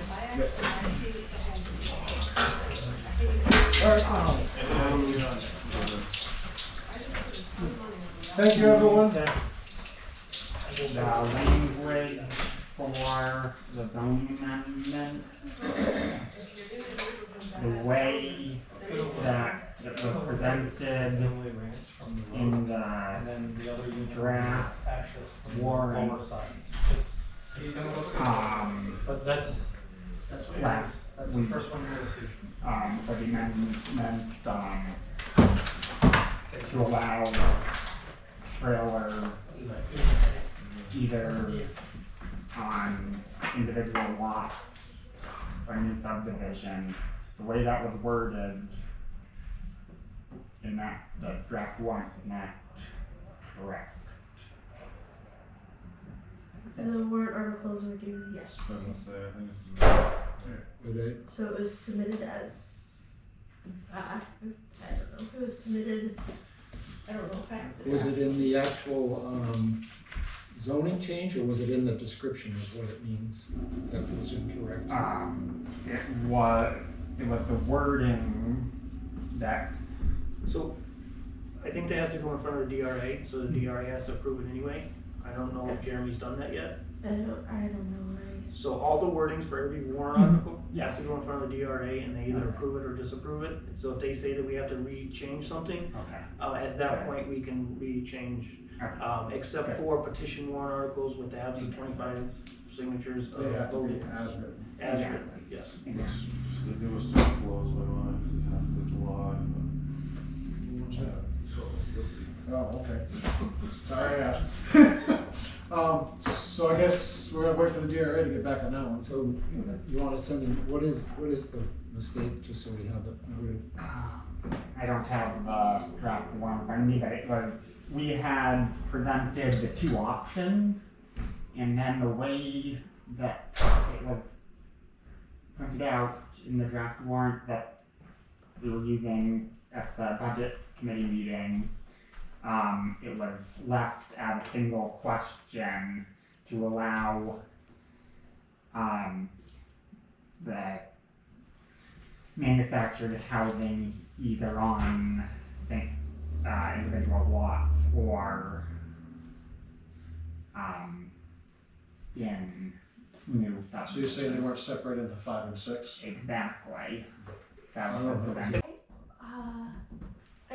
Because the one that we had from Carol to approve was 5 and 6. At the last meeting. Yeah, so it was split, I thought. Oh, yeah, in the last meeting. I mean, I asked for some of the Exactly, descriptive again, language. it might have just been, that was a rough draft at that time or whatever, but Yeah, I if felt like it there was goes something- on to ballot like that, I'm not quite sure what, if it goes to ballot like that, I think we're gonna need to probably Well, so I guess the question is how it was presented, if there's an issue. The 11th, we're also presented with the budget committee, so we'll have a time there to explain. Yes. So, but I guess we gotta wait and see if there actually was an issue. Exactly, that, again, that was a rough draft at that time. It could have I just think been. that's kind of why I asked you, I'm like, wasn't there something left that we had to do on warrant articles, but. No, because we. Again, that was something I don't really. Because we said it should have been taken care of at this point. Exactly. We had no more hearings on it, but we should have been sent in. Yeah, so. Yeah, I just figured I would bring that up because, unfortunately, I don't have the exact language that, but those were split apart as two. I don't know that any of us have the. Yeah. So I guess we'll see what. Okay, that's all I have. Alright, we'll get, Eddie's grabbing the paperwork, so we'll wait for the. Let me just ease all our minds. Or get us something to think about step already. On the bright side, we're getting more and more public every time.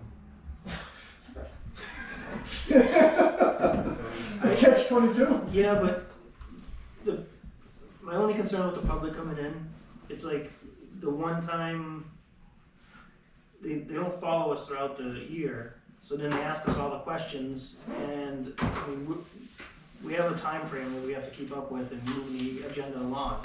Yeah. I mean, we're past 10 o'clock now. It's almost 10:30. It's a long night.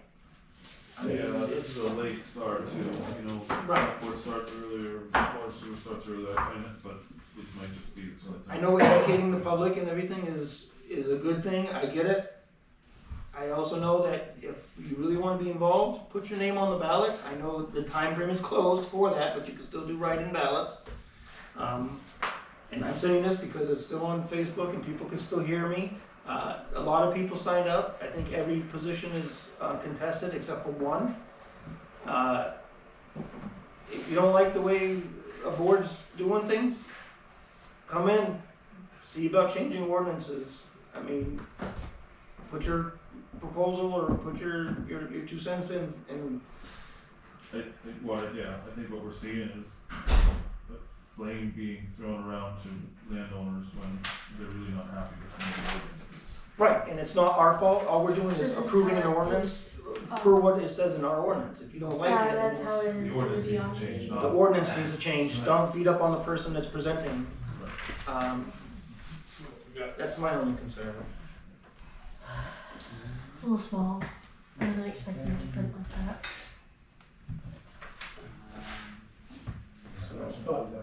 Says, do you think we'll all join because we had an issue like that? Right. That's where it starts, so. I mean, I've been on the planning board for over 10 years now. So, How do you do it? well, I was on the planning board before I became a selectman. Yeah. So, I was on the budget committee before I became a selectman. I was on a couple of boards before I became a selectman. That's correct. That, oh, okay. Okay. Yeah, that's Oh, correct. I thought we discussed that last one, Yeah. because the draft did not match. I just wanna see if the language. Yeah, that is correct. That's. Alright, Good. motion to adjourn? Yeah, we'll make a motion to adjourn.